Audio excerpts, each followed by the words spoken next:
Hello and welcome to Runkle of the Bailey. My name is Ian Runkle. I'm a Canadian criminal defense and firearms lawyer. Today I want to cover a really big case. That's the federal court decision addressing the constitutionality of invoking the Emergencies Act to shut down the Convoy protests. This is, of course, big in terms of its importance. This is a huge issue for Canada, as well as in terms of its size. There's a 190-page decision. So we're going to go through that. I'm going to cut through it as much as I can for brevity, but really the purpose is to try to make sure that we've all got a better understanding of this decision. So it's probably going to be a bit of a longer video. There's a lot of sort of very surface level takes out there, and that's not really how I want to roll. I'm also going to try to avoid being political to the extent I can. And the reason why is that there's a lot of people out there who will be quite happy to tell you what you should feel or what you should think of the different people who are players in this. That's not what I'm about. You can go to sort of the regular news media if you want somebody to tell you what to think. I want to give you the understanding to help you make better decisions, but not tell you what those decisions should be. So with that in mind, let's dive in. So we're going to start off and we're going to look a little bit about the parties, who is involved in this case. And right at the outset, there's a whole lot of people, and a bunch of them are going to get knocked out on the basis of standing. Standing is a bit of an interesting concept. Basically is that if you want to challenge a decision, you have to be part of or affected by that issue. So I can't go and fight some sort of piece of legislation that doesn't affect me in any way. I have to actually have some connection to it. And several of the people are going to be removed on that basis. So the court says, and this is just in the introduction, as these reasons will explain, I've determined that the applicants, Kristen Nagel, Canadian Frontline Nurses, Jeremiah Jost, and Harold Ristow, lack standing to challenge the proclamation, the regulations, and the economic order. Their applications will be dismissed for that reason. I accept that Edward Cornell and Vincent Gerses have direct standing to challenge the proclamation, regulations, and an economic order as they were directly affected by them. Now, I'm going to break down what the key distinction is here. Nagel, Jost, Ristow, Canadian Frontline Nurses, these were all people who said, well, it could have caused me serious damage, or they said, well, it did cause me damage, but because people thought less of me for participating in the convoy, those are not sort of issues that that the court's going to address. The court can't really address people thought less of you. People have a right to form whatever opinion or not about you. But Cornell and Gerses, they were people who were directly affected in that they had their bank accounts suspended. They had their bank accounts frozen. So the court says that's a direct impact. Now, they also grant the Canadian Civil Liberties Association and the Canadian Constitution Foundation public interest standing, i.e. that they should be able to argue this on the basis that they are organizations that act in the public interest. So I've concluded that the applications of those withstanding should be heard, notwithstanding that the applications are moot as a result of the revocation of the proclamation and termination of the related instruments. What does it mean to be moot? Well, let's say the government passes a law that says that I can't, they pass a zoning law and it says I can't build a 3-story house, and I really want to build a 3-story house. And I sue them on the basis that I think that that law is in some way not a good law. I'm opposed to it. I think it's outside their authority or whatever it is I'm arguing. And in response, they repeal the law. Now I can build a 3-story house again. I would at that point have a moot case, because the thing I wanted to argue is that I should be able to build a 3-story house. I now have. So the court will say, okay, there's nothing left to argue here. However, there is a sort of residual discretion, a leftover power of the court to say, even though something has become moot, we're still going to hear it. And the reason why is because otherwise you can run into real problems. For instance, in this case, we have the Emergencies Act, right? And it was put in for a limited time. Well, what's to stop them from doing it again? This is This is really the crux of the issue, is that especially governments have the power to make applications moot or not, and they might do so in ways that make it difficult to challenge them. The court says, I think it's important we hear this one, even though the Emergencies Act is not in force anymore, just so we can get to the bottom of this. We can have some judicial review of it.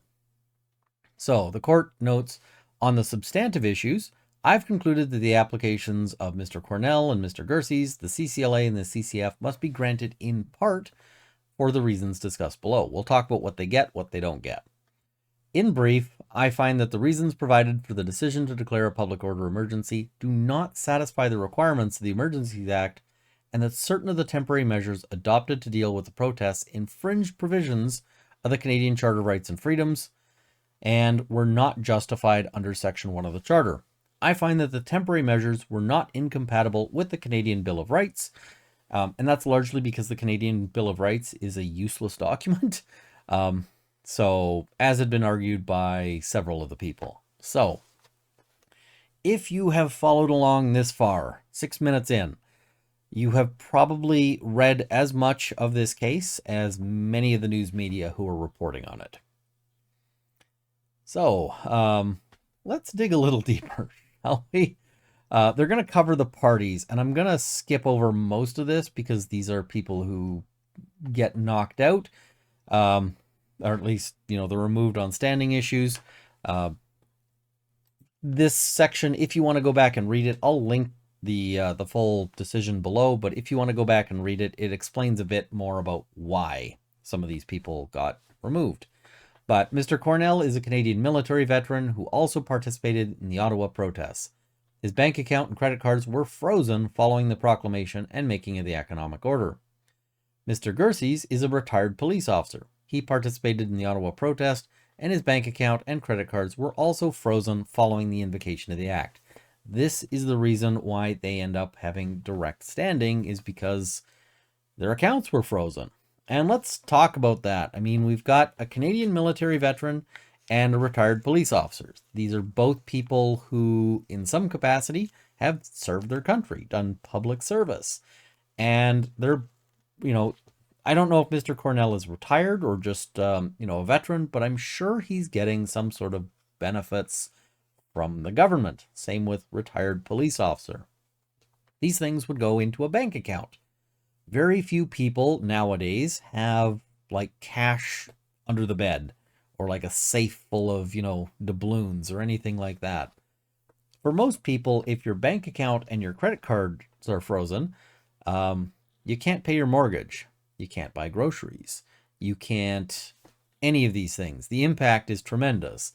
It basically puts you from a functioning member of society to somebody who is dependent on, the help of friends who might also be terrified about, if I help this guy, am I going to then be, am I going to have my bank accounts frozen?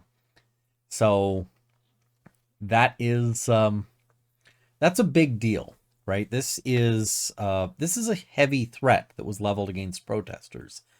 And I think a lot of people should take this very seriously because of the possibility of this being used in future. We may see legislation to put this in as some sort of, method of dealing with whatever issue of the day. We may see the Emergencies Act invoked again with them trying to impose this. This is a very heavy thing. So that's why the court is willing to consider this. And I think this is in part why the court was willing to consider hearing this, even though the case had become moot. So the Canadian Civil Liberties Association, why did they get standing? Founded in 1974, CCLA describes itself as an independent, non-profit, non-governmental organization dedicated to defending and promoting fundamental human rights and civil liberties. The CCLA brought its application on the basis of public interest standing. CCLA asserts it has been holding governments accountable since its inception by ensuring human rights and freedoms are fostered and observed, and the rule of law is upheld. CCLA claims to advocate on behalf of all people in Canada to ensure the maintenance of the critical balance between civil liberties and competing public and private interests. CCLA has been granted leave to intervene in cases before courts at many levels and asserts that it has contributed to the development of jurisprudence in respect of civil liberties and the application of the Charter. Okay. Canadian Constitution Foundation. Founded in 2002, the CCF describes itself as an independent, national, and nonpartisan charity that seeks to protect constitutional freedoms through education, communication, and litigation. It also brought its application on the basis of public interest standing. CCF has appeared before all levels of court in Canada and submits that it has contributed to the development of constitutional law jurisprudence. It has been granted intervener status by the Supreme Court of Canada in 13 cases. The respondent did not dispute that the CCLA and the CCF had a valid public interest in these proceedings, but argued that their participation was not required as at least two of the JOST applicants had direct standing. So the respondent here is the government. The government argued, okay, these two shouldn't be here because we've actually got these others who were affected and we should just hear from them. Well, okay, but the CCLA and the CCF clearly have some past experience making arguments in these kinds of cases. I wonder why they want to knock them out. Is it possibly because they bring good arguments and so forth? I'm also just going to note, just parenthetically, both the CCLA and the CCF have been subjects of controversy at various points before. And that is not surprising and not something I'm going to really dig into. I know there's going to be somebody in the comments going, oh, but they did whatever. Here's the thing. Anytime you want to argue for rights, you're going to end up angering some people. And the reason why is because it is impossible to argue for rights without doing so. Rights exist to protect behaviors or activities that somebody else wants you not to do. Because otherwise, if nobody cared if you do the thing, it doesn't need to be a right, or at least you'd have a right that never gets exercised. For instance, I've got some optical cleaning wipes that I use to clean my monitor. Literally nobody cares if I clean my monitor. So I don't need a right to protect that. But if I wanted to say an opinion that other people didn't like or that maybe they considered offensive, that is where rights come in. So an organization that protects rights is by definition sometimes going to be controversial. So I know somebody in the chat's going to be making like that kind of argument. I'm not going to worry about it. Respondent is just the Attorney General of Canada, and they are that's just the government, right? So anytime you see the respondent, it means the government. We've also got the intervener. So because this is a constitutional question, they sent out basically a notice to all of the provincial governments saying, do you want a piece of this action? Do you want to argue this? And only one of them responded. That was Alberta. And Alberta said, yes, we are joining in on this, or we're seeking to, and they were granted leave to intervene and to make submissions on a number of the issues. Okay. So Alberta also has a special interest in this because part of the issues that get addressed in this are with respect to the Coutts blockade. So that'll be sort of its own issue. Now, in terms of the context, I'm going to skim over this heavily because there's a lot of pages of context here. But basically, there were protests particularly in Ottawa, where they were parking trucks, they were being noisy, they were honking horns, they were shouting on loudspeakers, they were burning diesel, which was bothering people, they were blocking things, they were making life very difficult for the people around them. There were also blockades at various border crossings, including in BC, in Alberta, all sorts of places. So there was a lot of calls to shut this down and so forth. There were some additional things that I'm going to mention here.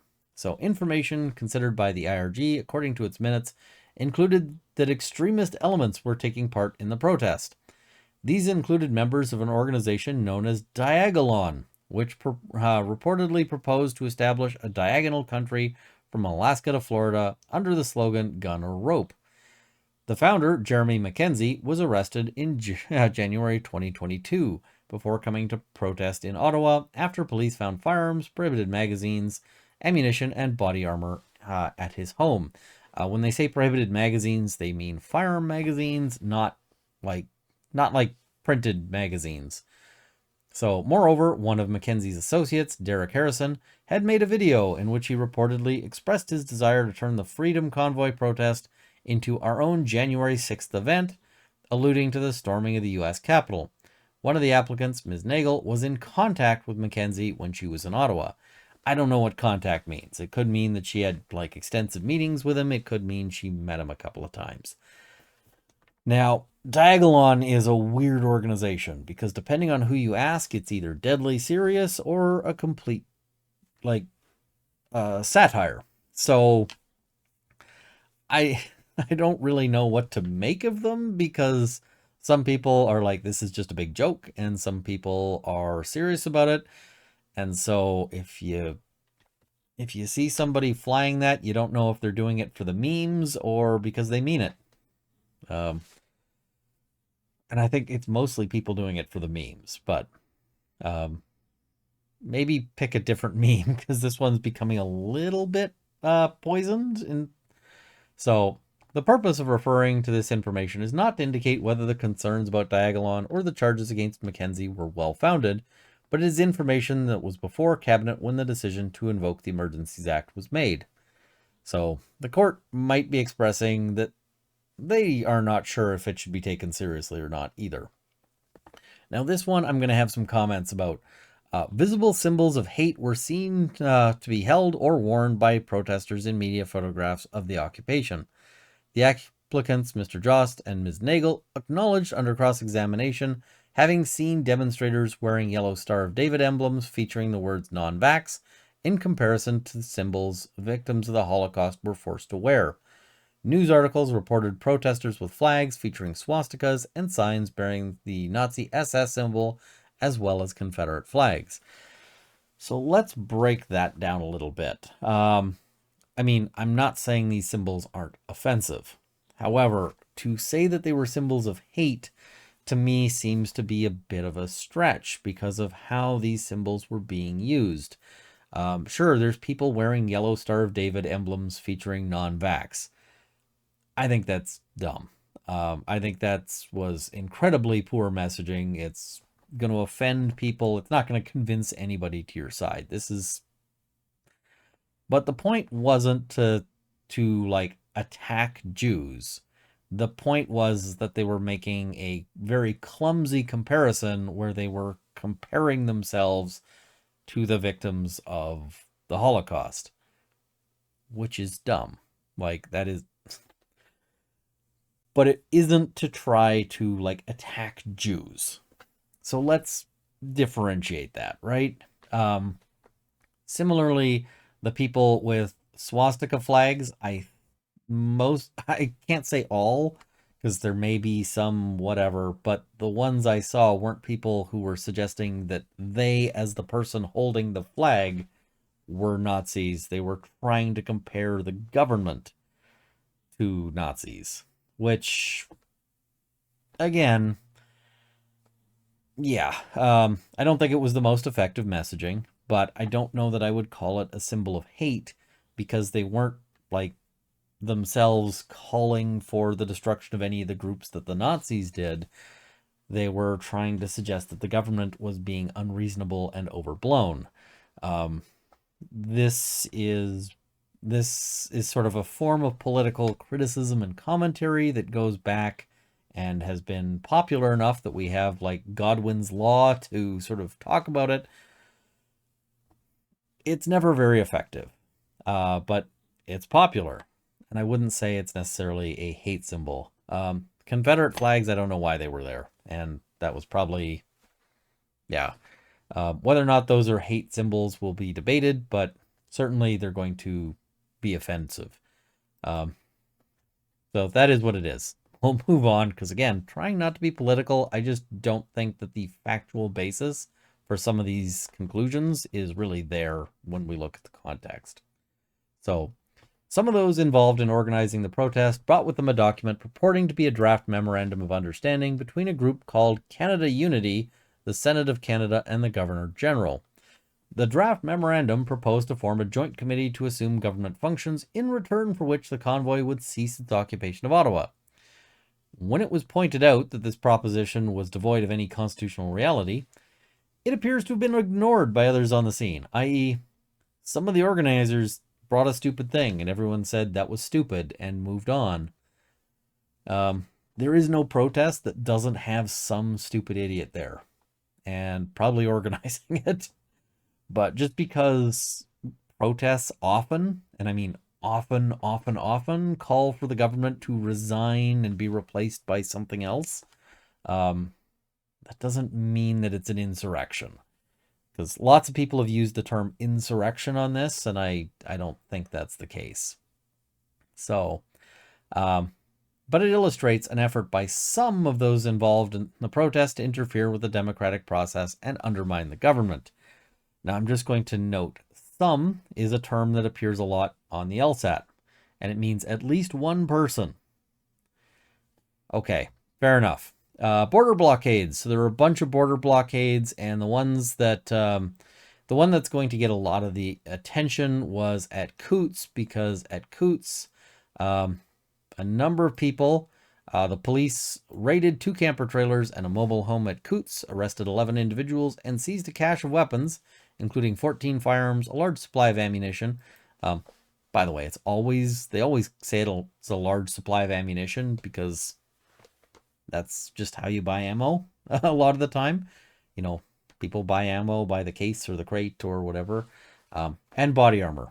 4 individuals were charged with conspiracy to commit murder and other offenses. I should note, the people who have been charged at Coutts, I think their trials are still ongoing.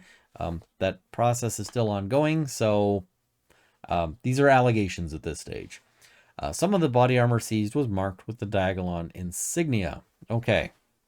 I'm not going to comment too much more on Coutts, but just these are the allegations that were made, right? So, invocation of the Emergencies Act. So they met on February 13th to discuss the situation, and then the Emergencies Act question went to the Prime Minister. And in making the decision, the Prime Minister had the benefit of a memorandum from the acting clerk of the Privy Council recommending invocation. On February 14th, they declared a public order emergency under the Emergencies Act, the proclamation to end the disruption and blockades occurring across the country. There were an estimated 500 trucks or other vehicles remaining in downtown Ottawa at the time. That's a lot of trucks. February 15th, they enacted the regulations as well as the economic order.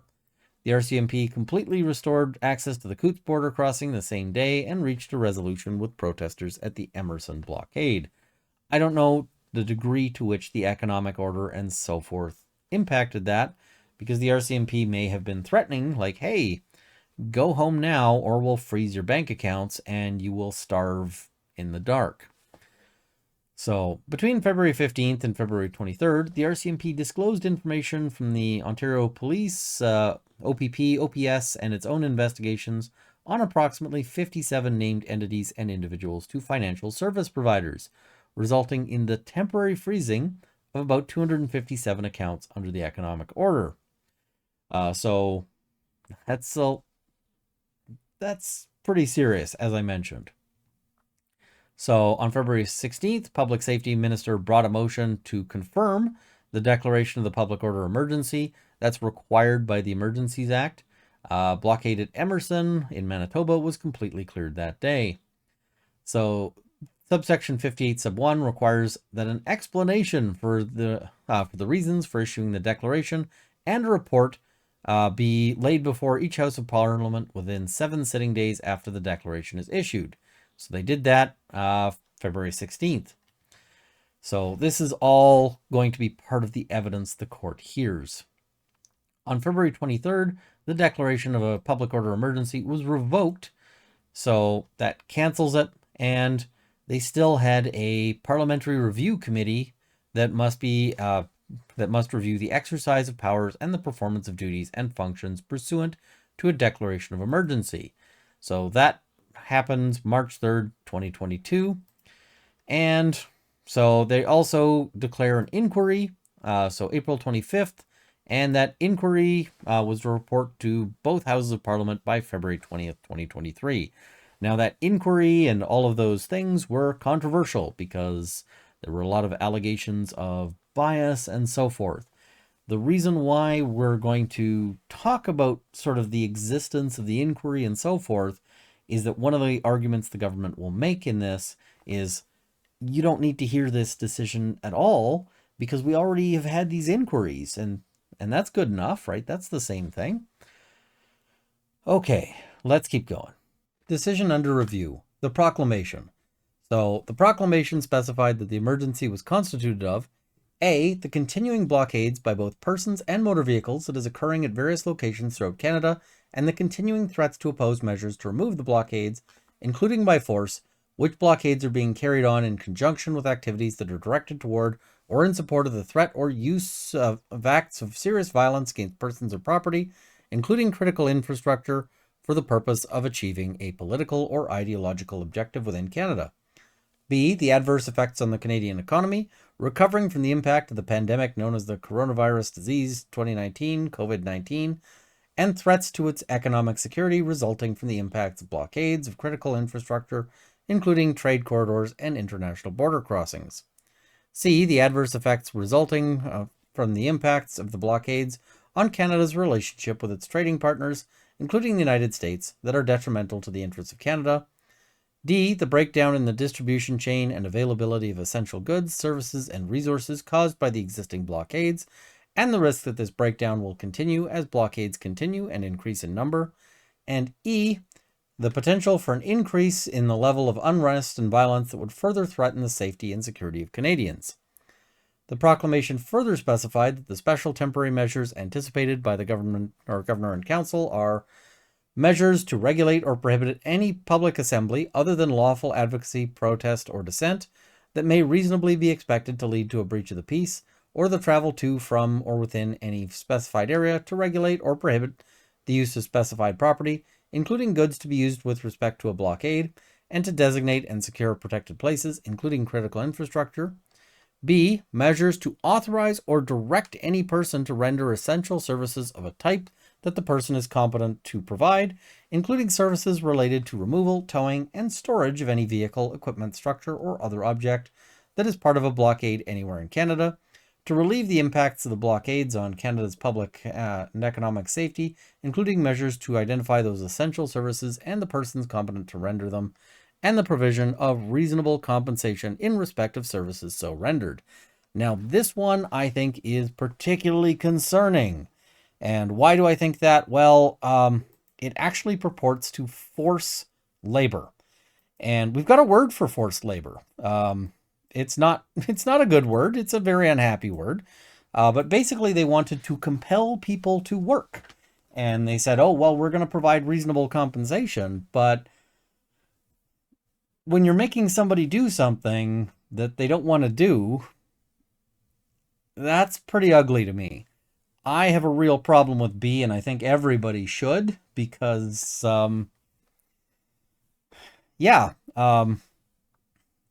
most people can't be compelled to work.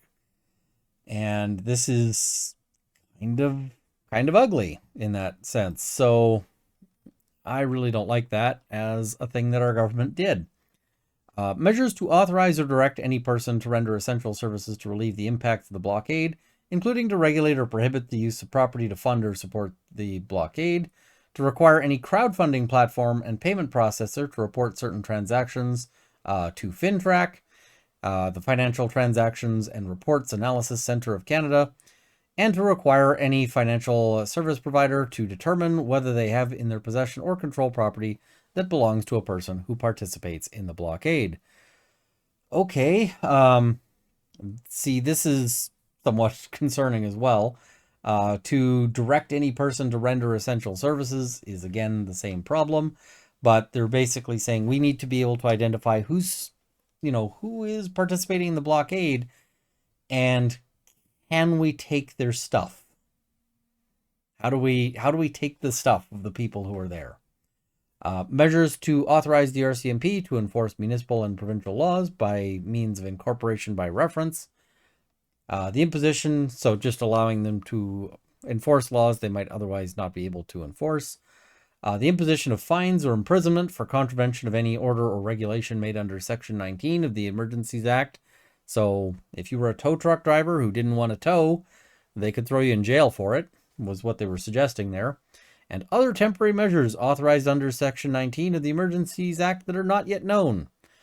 We might do other stuff. We don't know what it is yet, but we want to do it when we think of it.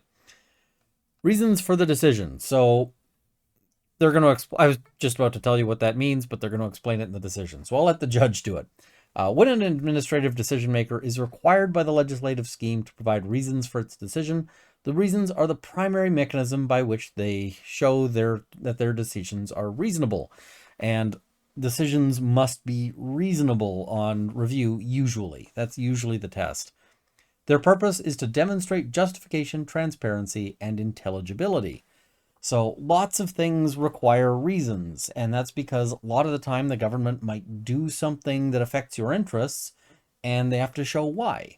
Like if you are a gun owner and they want to refuse your application to renew your firearms license, they have to tell you why they're refusing that so that you can understand and maybe challenge it. So where reasons for a decision are required, the decision must also be justified by way of those reasons by the decision maker to whom the decision applies. So again, they have to provide the justification. Like here's why we did it. So in these proceedings, the Section 58 explanation constitutes the reasons for the decision. In addition, further to requests for production under Rule 317 of the Federal Court's rules, so they wanted more information, the annotated agendas and minutes of the several IRG and cabinet meetings leading to the decision, with redactions, were disclosed to the court and to the applicants as they were made available to the POEC. Those minutes and agendas, along with the invocation memorandum and the consultation report, provide necessary context for understanding how the decision came to be made.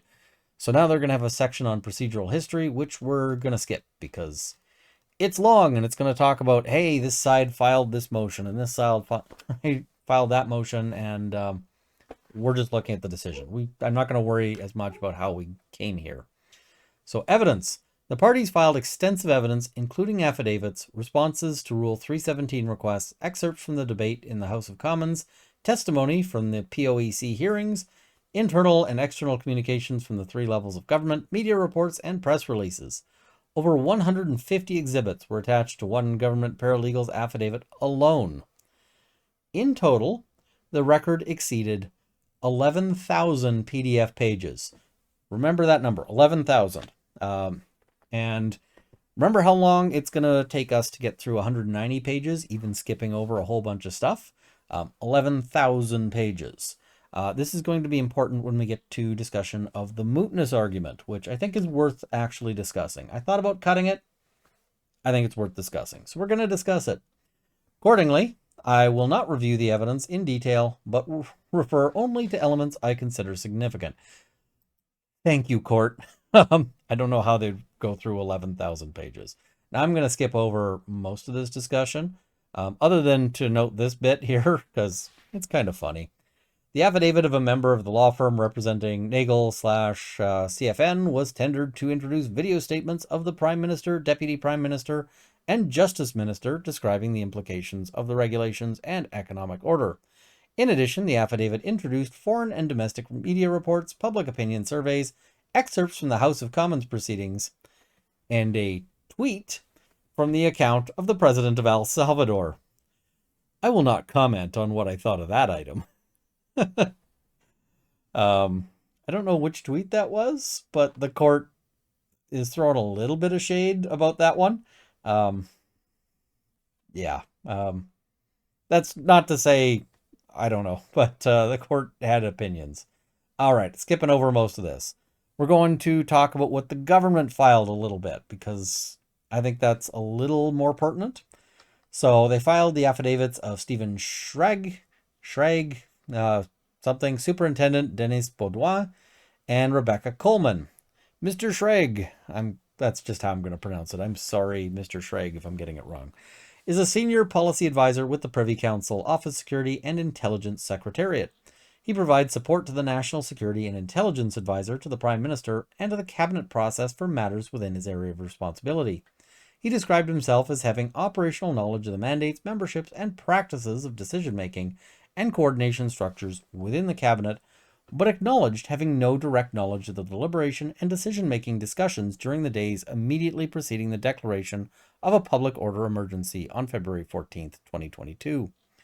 Mr. Schrag described the preparation and tabling of the Section 58 explanation and consultation report attached as exhibits to his first affidavit.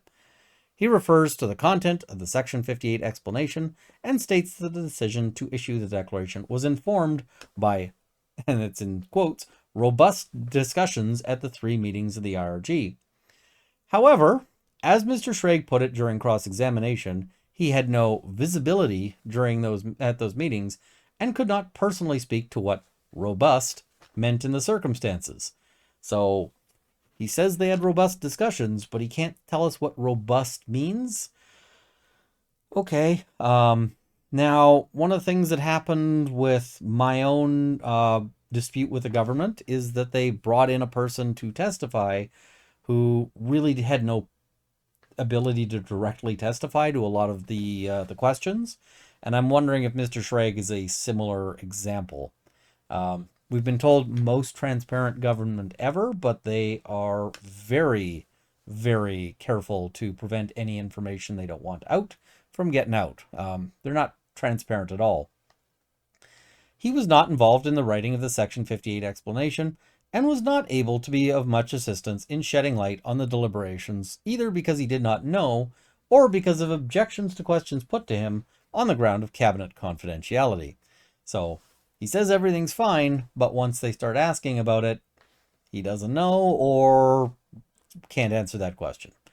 All right.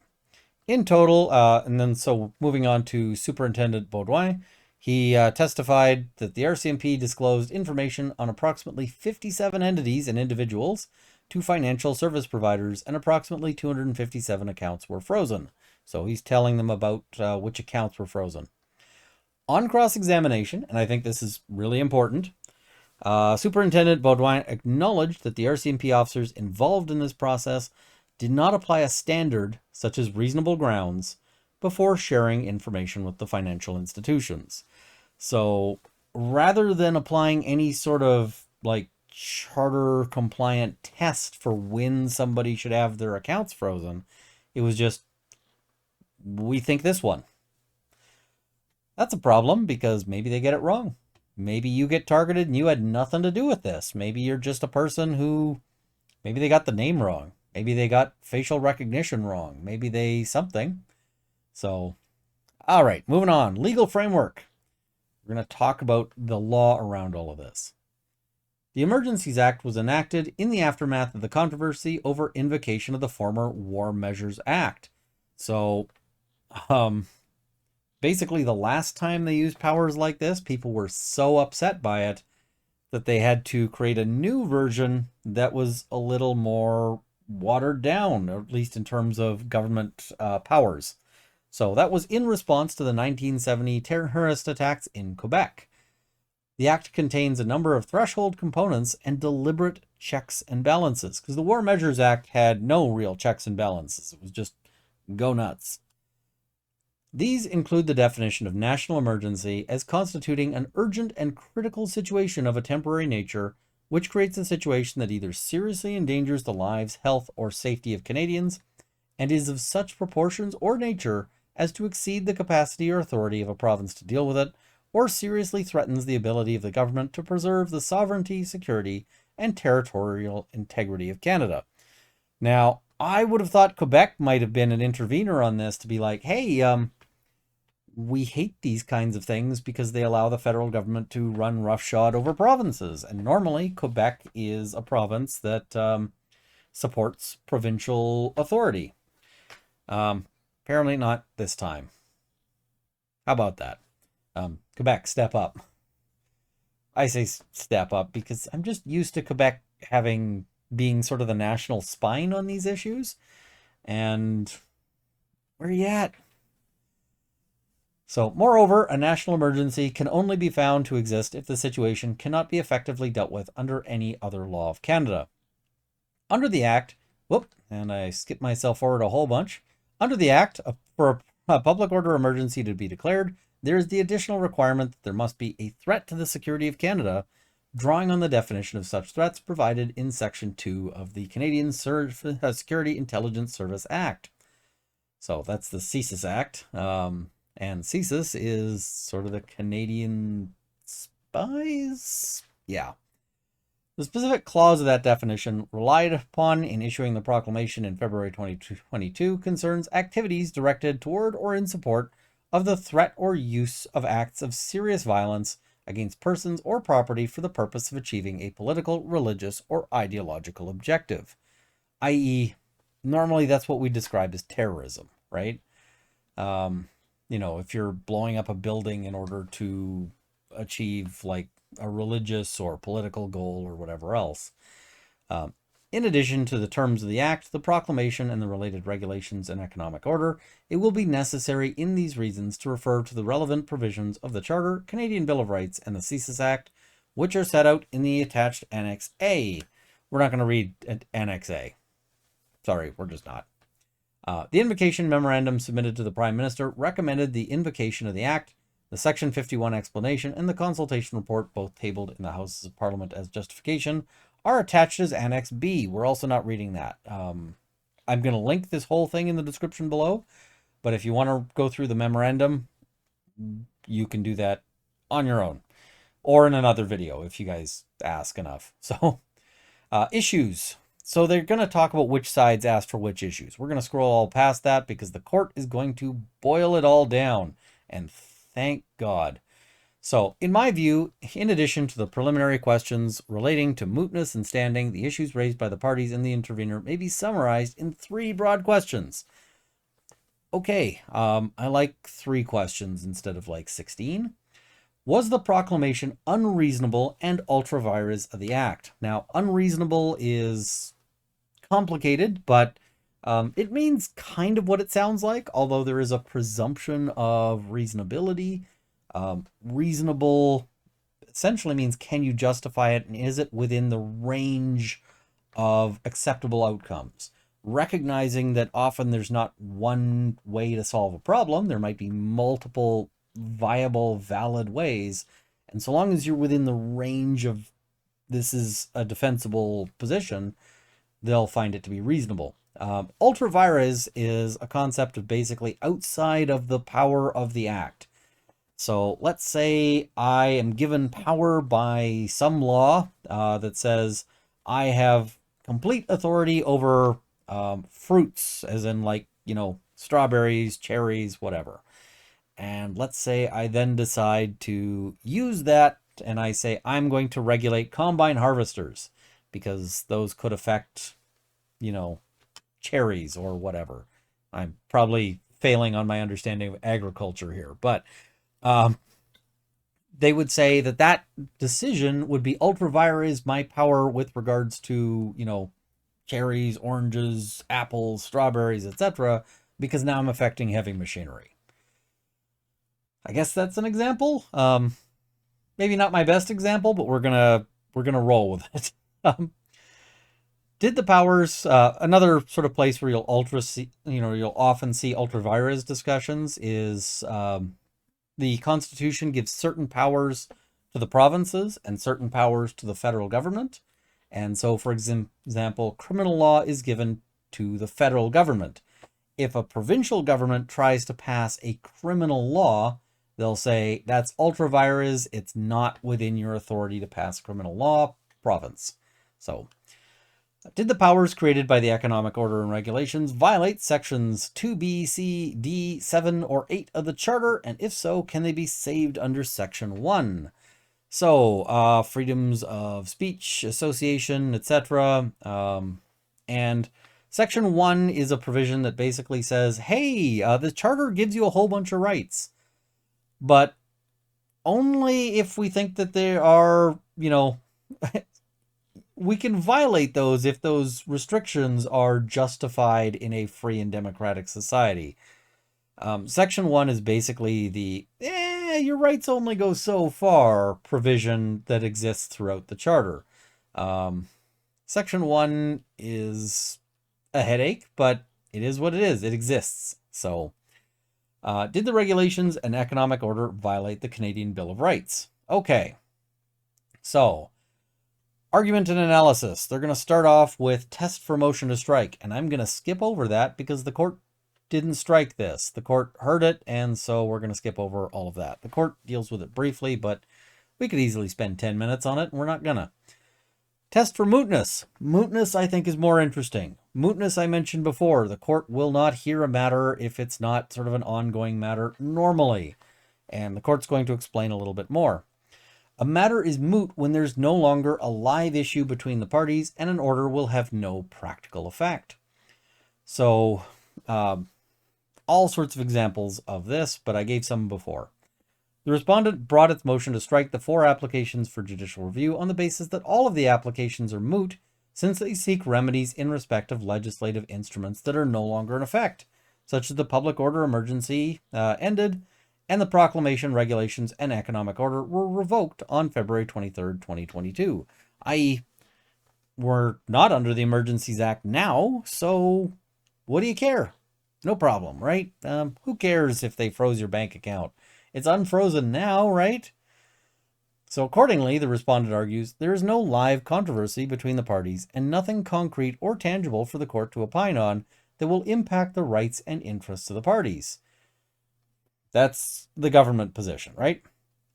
Now, the court may nonetheless choose to exercise its discretion to hear a moot application upon considering, so these are the factors. 1, the presence of an adversarial context. We have an adversarial system in Canada, and it basically has the idea that maybe we're going to get good results out of court cases because we've got 2 sides vigorously fighting, and hopefully somewhere the truth or the good ideas happen in the middle or, through that process. So, but our system is adversarial. It depends on that adversarial relationship. 2, the appropriateness of applying scarce judicial resources. Another way of looking at the adversarial context is like, let's say I go into business with Bob, and me and Bob get into an argument over, Bob has taken a vehicle. I say that vehicle's worth $50,000 and it belongs to the business. He says it's his. Let's say Bob and we end up going to, I sue Bob and Bob goes, you know what? How about I just give you $75,000 and we'll call it even. So now I'm going, okay, that's a great deal for me. I valued that vehicle at $50,000. I'm up $25,000 now. He's happy with the vehicle. Do we really want to decide a court case where I and Bob are both friends now? Because we're going to end up generating a precedent based on that, and it makes no sense. Because I'm probably going to go in there and argue that Bob probably shouldn't be punished because now I like Bob again. So, the appropriateness of applying scarce judicial resources, i.e., we've only got so many courtrooms, we've only got so many judges, we've only got so much stuff. Is it worth spending all of that time on a case that won't actually have any meaningful effect? Maybe. And 3, the court's sensitivity to its role relative to that of the legislative branch of government, i.e., the courts are supposed to interpret law. They're not supposed to make law. They're not supposed to be the authors of it. The court may also decline to exercise its discretion to hear moot matters when the requesting party did not come to the court with clean hands. Clean hands is complicated, but basically means that you have been behaving well in a judicial sense. If you have been intentionally driving up costs, if you have been forging documents or, those sorts of things, you may not have clean hands. So, in these proceedings, all of the applicants, except for Nagel/CFN, conceded that there was no longer a live controversy between the parties as a result of the revoking proclamation and that the matter is now moot. So everybody agreed it was moot. Just the government said the court shouldn't hear it because it's moot, and everyone else said it's moot, but court, please still hear it. So they all contend that the court should find that the matter is moot, and it should nonetheless exercise its discretion to hear the applications. So Yeah. So the respondent says that the 4 applications are requests for declarations, which fail to provide live issues for judicial resolution as they cannot sustain a moot case in and of itself.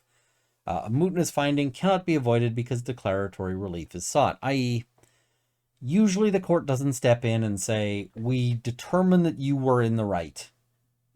So a declaration may be granted only if it will have practical utility and will settle a live controversy between the parties.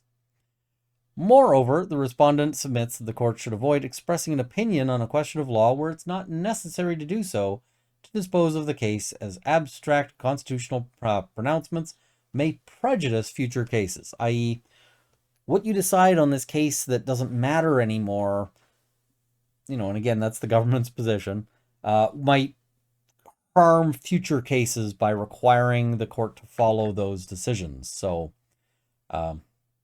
in the present matter, according to the government, the applicants have already obtained the relief sought as the measures are no longer in effect. You got what you wanted. And any declaration that the emergency measures were invalid or not charter compliant would provide no practical utility, and there's no tangible relief to be provided to warrant this court's intervention. So the applicants, CCLA, CCF, and the others say that their applications are moot, but argue that the court should exercise its discretion. They have a power to make a decision to hear things anyway. If the Borowski factors, the ones we mentioned earlier, weigh in their favor. Over the past year, they argue, the parties have presented and continue to present the necessary adversarial context. Judicial economy supports hearing this case, which raises once-in-a-generation issues that are evasive of review. The last time there was a similar case was 1970. And the court's role is to explain whether the government's action was reasonable and charter compliant. Should the court decide otherwise, they contend, the result is that any proclamation of a public order emergency and the imposition of extraordinary measures of a brief duration will never be judicially reviewed, i.e., the only way you could get it to be judicially reviewed is if those powers stay in effect for a long, long time. Court cases are real slow. This starts in 2022. We're getting a first decision in 2024. The government has already indicated that they're going to appeal this, which will take us into 2025, 2026. Who knows, right? Revocation under the Act should not immunize the executive branch from judicial review, they argue. So, carrying on. Analysis. Presence of an adversarial context. The requirement for an adversarial context is to make sure that the issues are well and fully argued by parties who have a stake in the outcome. If you don't have a stake in the outcome, why are you going to spend like hundreds of dollars per hour for your lawyers to argue it, right? If we remember the argument about me and Bob and that argument about the truck, am I really going to want to spend, like, my lawyer says he needs 100 hours to properly prepare for that case. I'm probably going to say, you know what? Just go in and wing it. Spend 5 hours preparing for it, because I don't want you spending 100 hours at, $500 an hour. That's a lot of money. Just, don't do it. So that's why you need the adversarial context. Since it was decided over a year ago that the respondents' motions would not be heard and determined before the date scheduled for the hearing on the merits, the parties have continued to vigorously argue their respective positions. There's several contested motions in the past year are, in my view, sufficient evidence of the existence of an adversarial context. Considerable time, energy, and resources have been invested in these cases from all parties. The issues have been highly contested and zealously argued throughout. How do we know that they're still adversarial and they're still going to give it the full fight? They've been doing it, right? The proof of the pudding is in the eating.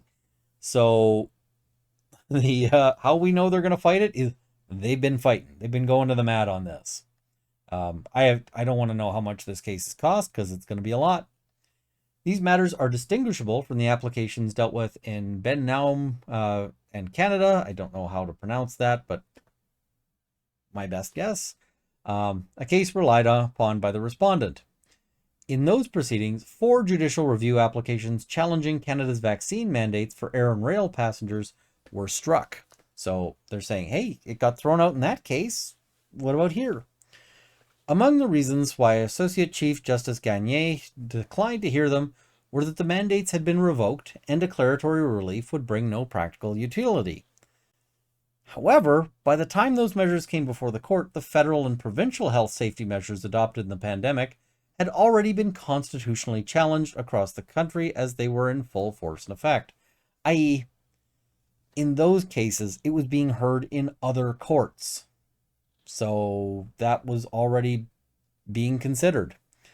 So, in other cases cited by the respondent in support of their motion to strike, the decisions it issued had already been reviewed at first instance. They'd already had a court challenge. So, that is not the situation here, as there's been no prior determination by the courts of the validity of the decision at issue. So, they're more likely to grant the motion to strike if another court has already heard it. In my view, the applicants have established that an adversarial context continues to exist and have built a record upon which meaningful judicial review of the decision to invoke the act and issue the proclamation and related instruments can occur. 11,000 pages. That's a record. Judicial economy. So this is basically, will we be wasting our time? Under the judicial economy analysis, courts can consider whether the matter is likely to recur and is evasive of review. So what does it mean for something to be evasive of review? Let's say I pass a law that allows me to throw you, specifically the viewer, in jail for 30 days, right? And I say that you can bring an application to challenge that decision after you've been in custody for 45 days. Well, if you can't file until 45 days after the start and you're out of jail by then hey, it's moot. You're not in jail anymore. That would be an example of something that's evasive of review. It's hard to bring it into challenge without it becoming moot. So, and whether the matter is of national or public importance. I think it'd be really hard to argue that this one was not of national or public importance, and indeed, the government, to their credit, didn't. The respondent does not dispute that the matter is of national and public importance, but contends that alone is insufficient in the absence of an additional social cost in leaving the matter undecided.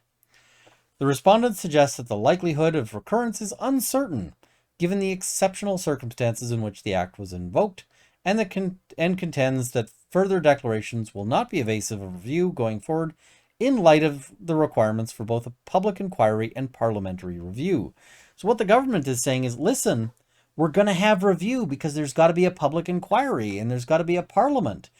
And the problem is that the public inquiry and the parliamentary review were pretty unsatisfying to a lot of people. The public inquiry, there were a lot of questions about like independence of that. Parliament, there were certainly questions of independence of that.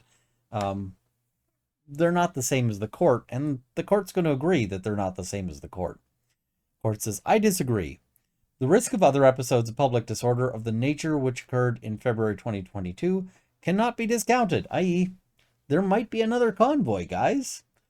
While the circumstances were exceptional up to that point in time, there can be no guarantee that there will not be a recurrence of similar events or worse in light of the rise of extremist elements within our society prepared to take opposition to government policies to another level of protest and to whip up support for such protests through the extraordinary reach of social media. I.e., this is the judge saying, I'm really scared we could have another convoy, so we do need to actually determine this. And the judge doesn't seem to be like pro-convoy here, right? Suggesting it's extremist elements and taking up their opposition to another level, and language like whip up support through, like, all of this sounds like the court does not like the convoy here, right? Which is really in contrast to a lot of the media reports where it's like, oh yeah, there have been various people who've said like, this is a pro-convoy judge. I'm like, oh, come on. I agree with the applicants that neither the public inquiry nor the special joint committee of the House of Commons and the Senate, required by the Act to examine the declaration of emergency, are substitutes for judicial review, i.e. the court says the court also gets to examine this. Without dismissing in any way the importance of those procedures, That's the court. I might dismiss a little bit as to how useful those were. Their roles are not to adjudicate upon the legality and constitutionality of the measures adopted under the Act. Rather, their roles are to consider the events which took place and to make recommendations that, without legislative or other action, have no legal effect. So that's a big deal, right? Those things have no legal effect. Therefore, we need the courts who do have legal effect. I'm conscious of the reality that as a single puissant justice, I've never been sure how to pronounce that particular word. Single judge, I may err on the findings I make in these reasons. Maybe I'm wrong. However, such errors can be cured on appellate review. And indeed, the government has said, let's appeal them. Neither the commission nor the parliamentary committee process are susceptible to appeal. So we need the courts because we have an appeals process as well, and none of the other stuff does. The respondent submits that the invocation of the Emergencies Act is not evasive of judicial review because the federal court is accessible 24 hours a day, 365 days a year for urgent applications. The respondent argues that, if necessary, interim stay orders could be issued and time frames abridged. It is true that interim injunctive relief may be rapidly accessed from the court, but this remedy is generally sought in the context of a long-standing dispute between the parties, and there is adequate evidentiary basis for a considered decision to be rendered promptly, i.e., you might have been how do you get the evidentiary basis? Keep in mind, 11,000 pages. How do you get 11,000 pages together for an interim stay order? It's going to take a long time. The court's going to go and comment on that. They say, as the history of these proceedings demonstrates, it can be difficult to obtain the evidence required to bring an application for an injunction against actions by the government when the executive is in control of the information underlying the decision and unwilling to disclose it. If you wanted to bring that injunction, the only people who have the information that you'd need to actually support your injunction are the people opposed to your injunction. And they can just stall you out. So in this instance, at the outset, very little information about the grounds for invocation of the Act was disclosed beyond the Section 58 explanation. Production requests for material records under Rule 317 of the Federal Courts Rules were actively resisted by the respondent under several heads of privilege, including broad claims of cabinet confidentiality. You guys fought disclosing evidence at every stage and every way you could, so how is an injunction going to be useful? Most transparent government ever versus this, right? And this is one of the few times I've actually seen the lack of transparency start biting somebody in these processes. So as argued by the CCF, a public order emergency is a paradigmatic, so it's the traditional or it's the perfect example of a matter that is evasive of review because it will almost always be over and moot by the time a challenge can be heard on the merits. The Act's definition of a public order emergency requires that it be temporary, which means that such order will likely have ended long before any legal challenges to the proclamation of an emergency are heard by the court. Again, it's been like 2 years to get this in. So the timeline of this case illustrates this point.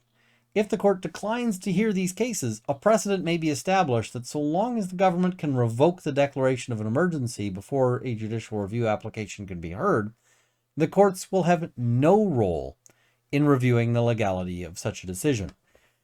And this really is what the government wants, right? The government wants to exclude the courts from being able to comment as to the constitutionality of their decisions, probably because the government knew what the outcome on this might be.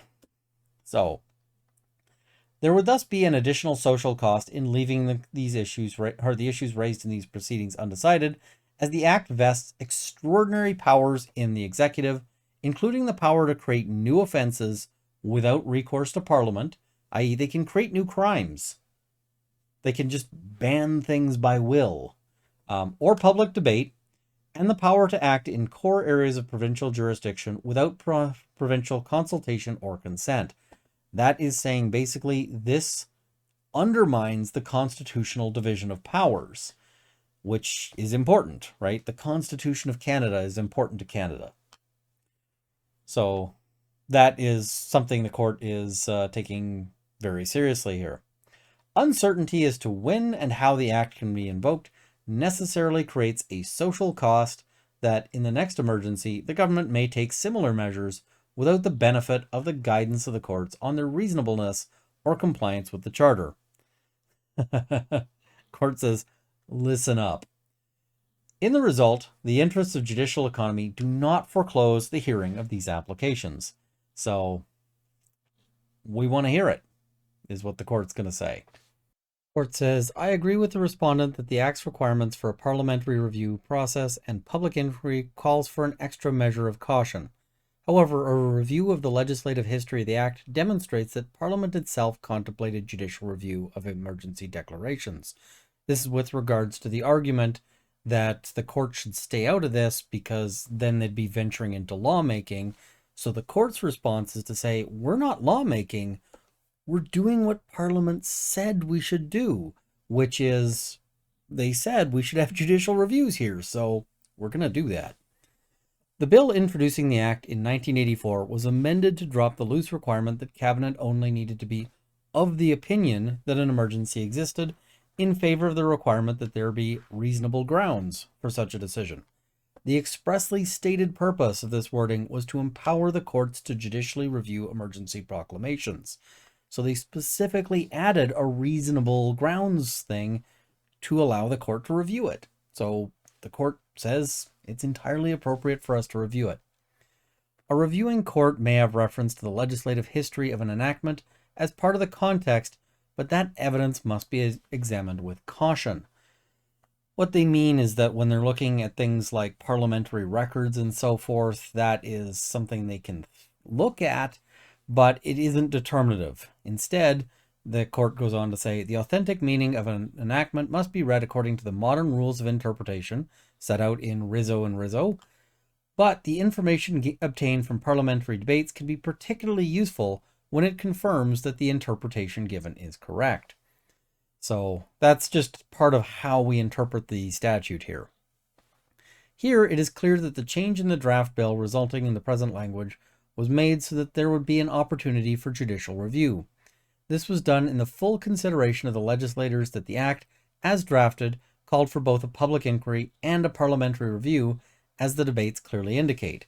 And this was because there was such an uproar over the invocation of the War Measures Act that later, when they amended things to sort of correct some of those issues, they wanted there to be a lot of scrutiny over any application of this. The Emergencies Act is supposed to be invoked very, very seldom. So this, it was recognized, was to ensure that Canadians would be able to challenge in the courts any proclamation and related statutory instruments made by the executive. So the conclusion on mootness. Taking the public and national importance of the subject matter into account, which is not disputed by the respondent, the government, and my conclusions on the factors of judicial economy and respect for the legislative process, and subject to my remarks below about standing, I am satisfied that the applications should be heard notwithstanding their mootness. The court says, we're going to hear this.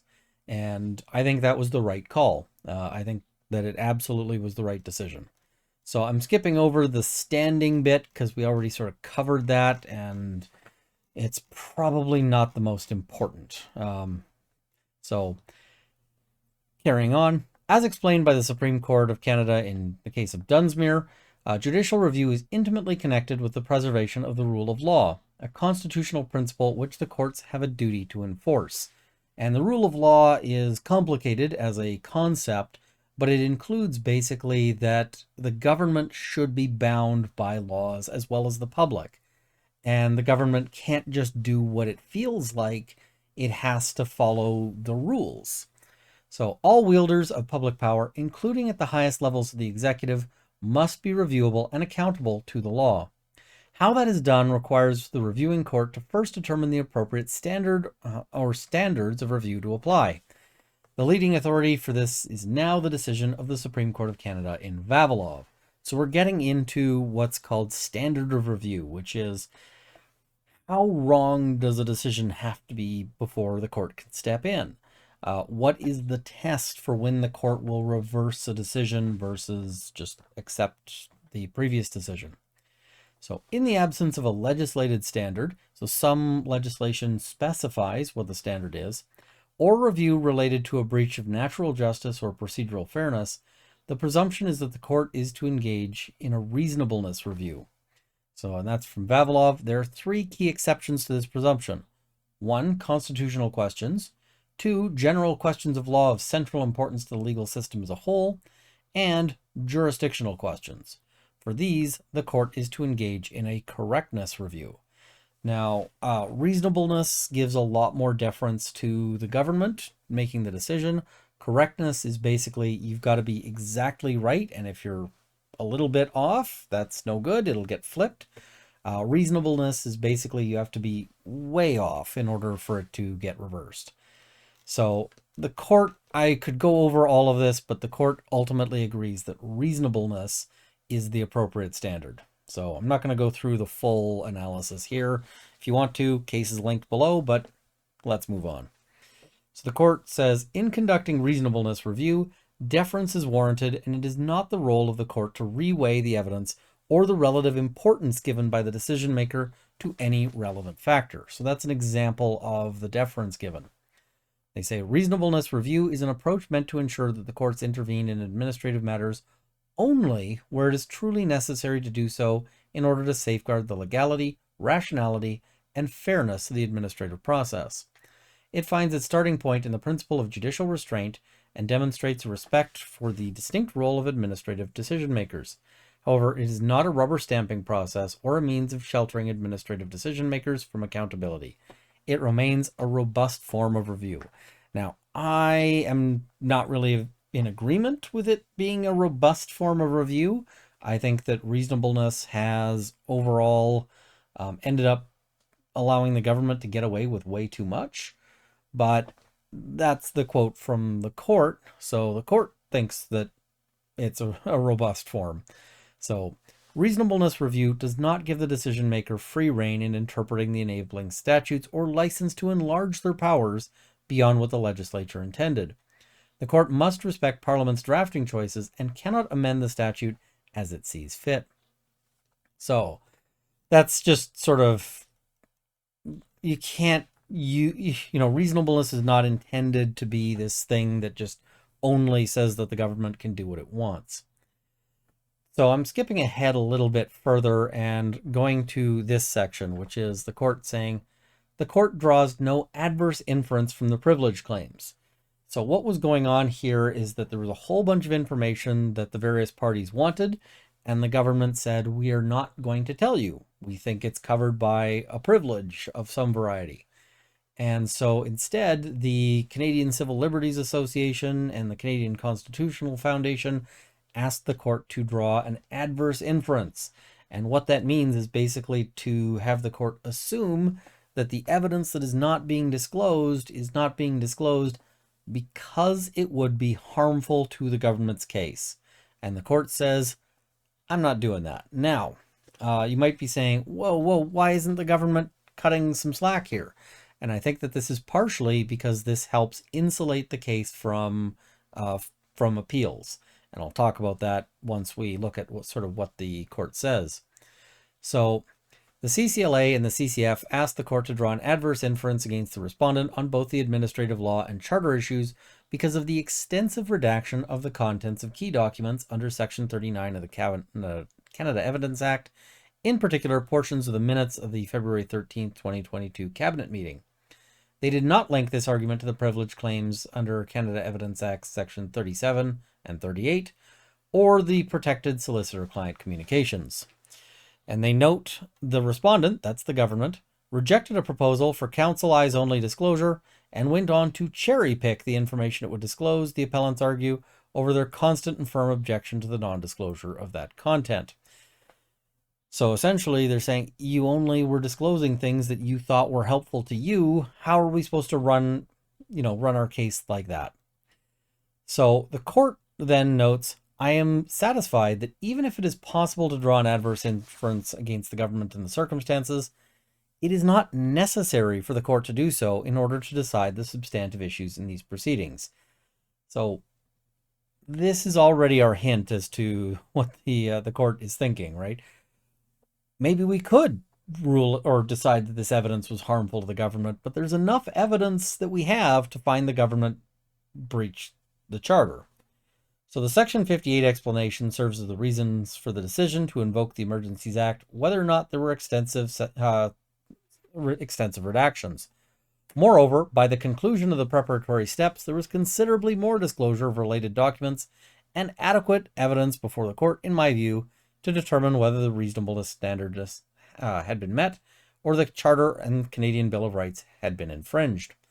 I am not persuaded that there is an evidentiary basis for concluding that the redacted information would disclose that the Governor and Council either lacked the information required to make the decision or that the redacted information contradicted its belief that the invocation of the Emergencies Act was necessary. In any event, given the conclusions I have reached, an adverse inference would make no difference to the outcome, i.e., I'm already ruling that it violated rights. Now, the reason why I say that this insulates this decision a bit from appeal is that let's say the judge does draw that adverse inference and does use that against the government. Well, on appeal, the government would certainly argue that that adverse inference shouldn't have been drawn, and that if the court relied on it, that means that the whole decision has to be thrown out. So by not doing that, the government loses that ground of appeal. That's just not going to be available for them. So the next issue is, was there a national emergency? And so for the purposes of this act, a national emergency is an urgent and critical situation of a temporary nature that seriously endangers the lives, health, or safety of Canadians and is of such proportions or nature as to exceed the capacity or authority of a province to deal with it, and that cannot be effectively dealt with under any other law of Canada. So that's our test, right? As set out in Section 16 of the Act, a public order emergency arises from threats to the security of Canada that are so serious as to be a national emergency. Okay, so now we know what those terms mean. And previously I'd done a video saying I didn't think that the protests met this standard. And I had criticisms of that video. Well, we'll see what the court says.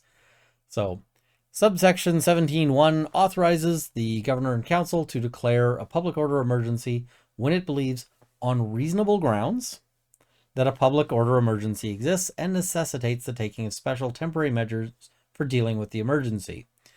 Paragraph 17(2)(c) requires that if the effects of the emergency do not extend to the whole of Canada, the area of Canada to which the effects extend shall be specified.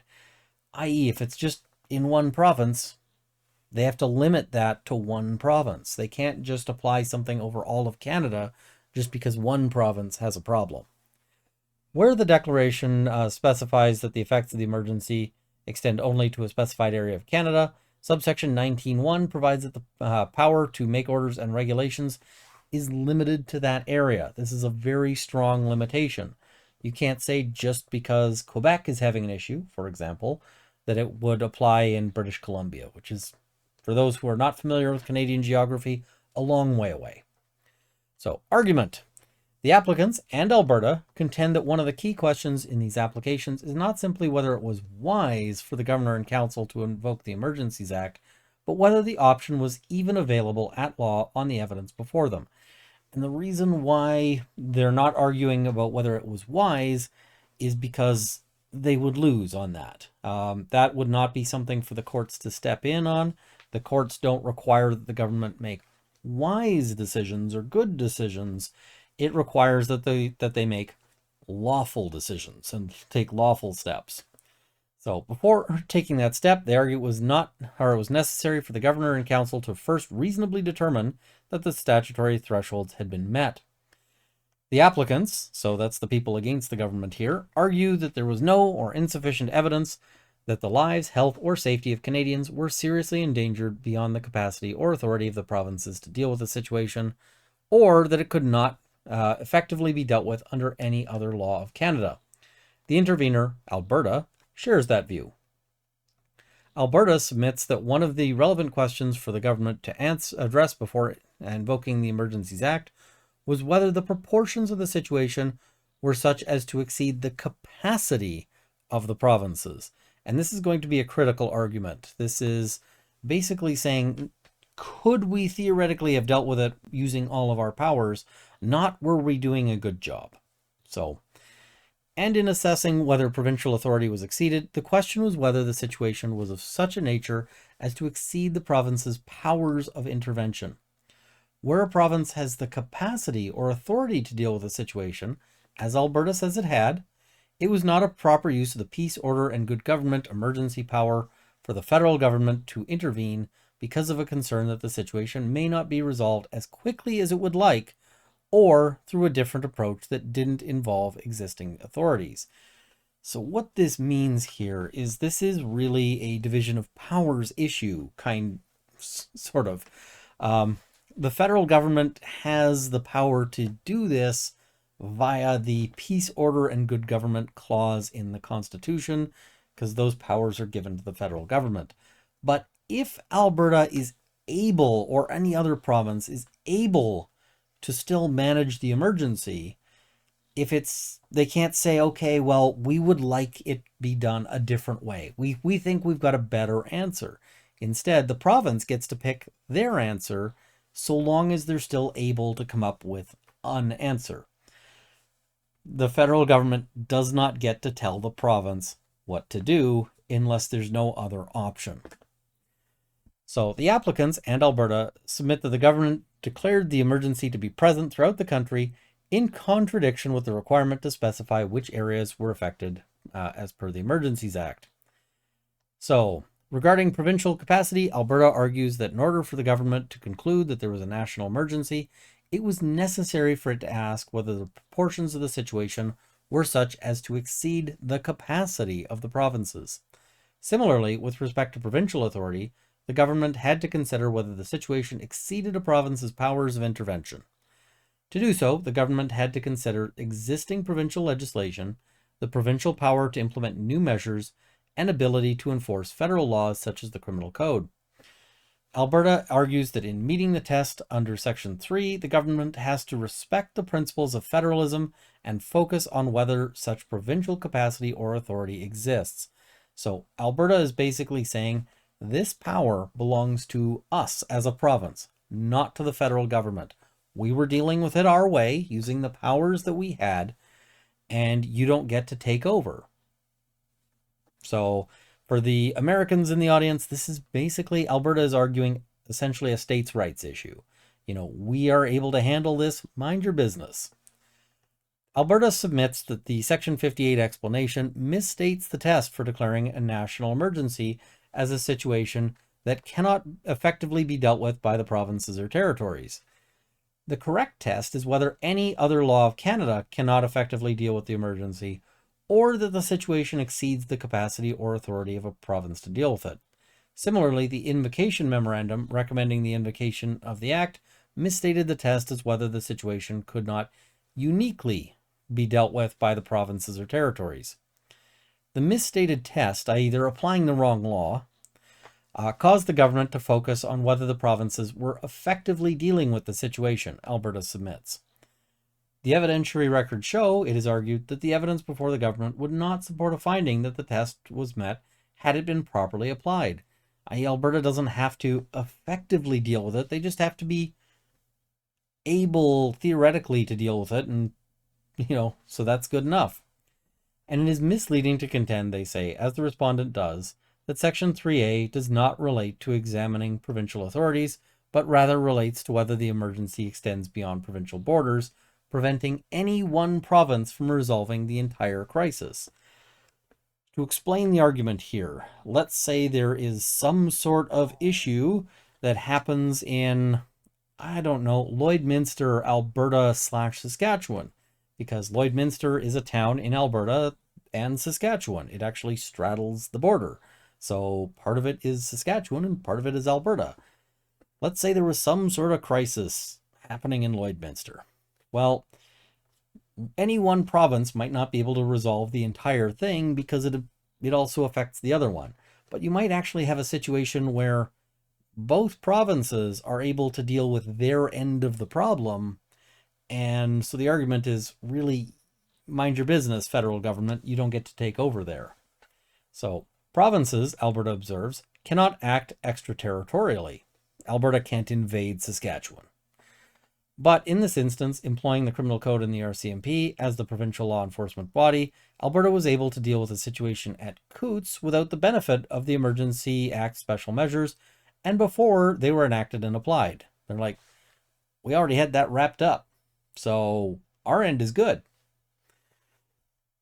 Parliament's intent in enacting the legislation was to ensure the act would be a measure of last resort, and in particular only where the provisions of existing federal law could not handle the situation as ultimately occurred at Coutts, the applicants and Alberta agree.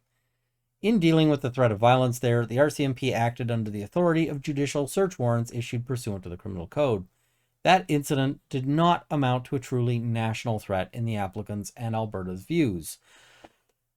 So, I mean, what would be an example of like a national threat? Well, let's say a foreign power smuggled, I don't know, 15 to 20 nuclear devices into Canada. That would be a big problem. And that might be a problem that might justify temporarily suspending things like search and seizure laws to be like, we need the power to just go in and look for these nuclear devices because that would be real bad.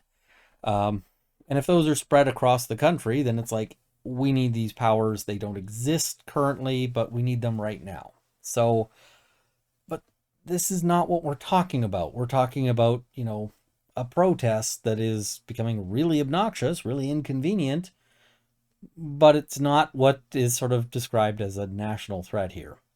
So the Section 58 explanation suggests that the police in Ottawa were unable to enforce the rule of law in the downtown core due to the overwhelming volume of protesters, 500 trucks. However, it is unclear how the proclamation could respond to this issue, since the regulations and economic order did not increase the operational capacity of the police. If the issue is that the police could not enforce the rule of law, new laws would not be helpful, the applicants submit. If you can't arrest lawbreakers with the old laws, how do the new laws help? The Section 58 explanation also suggests that there was an inability to compel tow trucks to clear vehicles in Ontario. The applicants submit that military aid was an answer to this problem, as the military could have supplemented the Ottawa police and assist with towing. I'm sure the military have the capacity to move vehicles. This, however, was considered by the IRG and discounted as an option for a reason redacted in the minutes further to a privilege claim, which the court upheld. That reason was valid. How do we know it's valid if we don't know what it is? So, one problem, according to the Section 58 explanation, was that outside of Ontario, the police could not compel insurance companies to cancel or suspend the insurance of designated vehicles or persons. The applicants in Alberta submit that the provinces could have obtained this power by using their respective emergency legislation. For example, Alberta's Emergency Management Act. The fact that provinces did not exercise those powers should not mean that they were not available and cannot justify the Emergencies Act, they argue. So basically, Alberta's like, if we're choosing not to exercise those powers, but they exist, you don't get to end run us and our decisions. I'm also not sure why it was necessary to suspend the insurance of vehicles. That seems weird to me. Wouldn't you still want them to be insured in case they injured somebody? So, provincial decisions not to use authorities within their jurisdictions is not incapacity, Alberta argues. Federal disagreement with provincial decisions not to exercise particular powers is not a sufficient basis to conclude that this situation exceeded the capacity or authority of the provinces or could not effectively be dealt with under existing law. The applicants contend that the existence of available authorities is fatal to the government's assertion of incapacity. The phrase in Section 3 of the Emergencies Act, cannot be effectively dealt with, cannot be read to mean will not be effectively dealt with. So essentially, Alberta here is arguing for the right to screw it up. They're saying, listen, we have the power. If we're not using it, that doesn't mean you get to step in. So now I'm conveying their arguments, right? I'm sure there's going to be people in the comments saying, that's not right. And it's like, well, that's the argument that Alberta's making. That's what I'm telling you. So thus, they contend, emergency powers are only available in times of genuine provincial incapacity and not simply provincial inaction. It was unreasonable for the government to conclude that the requisite thresholds in the Act had been met given the abundance of available alternative authorities. We had all these powers that we weren't using. You can't make us use them, and you can't take on additional powers to step in for us not doing that. So the respondent disputes that other legislative tools were available to effectively resolve the protests and occupations. They say it was reasonable for the government to believe that the emergency could not have been dealt with effectively under any other law of Canada, as required by the Emergencies Act. Even if other laws could apply, it was open to the government to determine that they would not be effective in curtailing the emergency in a safe and timely manner. The Act does not require that a law has to be tried and proven to be ineffective before a public order emergency can be declared, the respondent argues. That is contrary to the purpose of the legislation and the threshold of a belief held on reasonable grounds. The situation was dynamic and continuously unfolding in the days leading up to the invocation. The government must be able to act before it is too late. The cost of failure can be high. So this is the government's counter-argument, right? So in this instance, the respondent argues that the government had reasonable grounds to believe a national emergency existed, and the court should not reweigh the evidence before Cabinet at the time. As for whether the declaration should have specified only certain areas of Canada, the government submits that the effects were being experienced across Canada, and it was not reasonable to limit the application of the Act. It was reasonable, for example, for the government to consider, based on what was uncovered at Coutts, that similar actors might be present at other blockades or in the Ottawa occupation. But there wasn't actually any evidence of that. So that would be something they made up, something they thought as a possibility, but without evidence. When the decision was made to invoke the Emergencies Act, there was no certainty that the events were isolated or resolved. So the court now says analysis and conclusion on whether there was a national emergency. This is the court's decision, right? We've moved past the arguments made by the parties onto what the court is actually deciding. These are the findings of the court. It may be considered unrealistic to expect the federal government to wait when the country is threatened by serious and dangerous situations, as the government characterizes the events of January and February 2022, while the provinces or territories determine whether they have the capacity or authority to deal with the threat, or if not, could enact what is lacking in their respective legislative or regulatory toolboxes. However, that is what the Emergencies Act appears to require. So what the court says is, I get it. You're saying that this is unfair, that this is unreasonable, this is bad law, this is a bad this is a bad thing. But that seems to be the law. So your remedy for this is fix the law if you don't like it.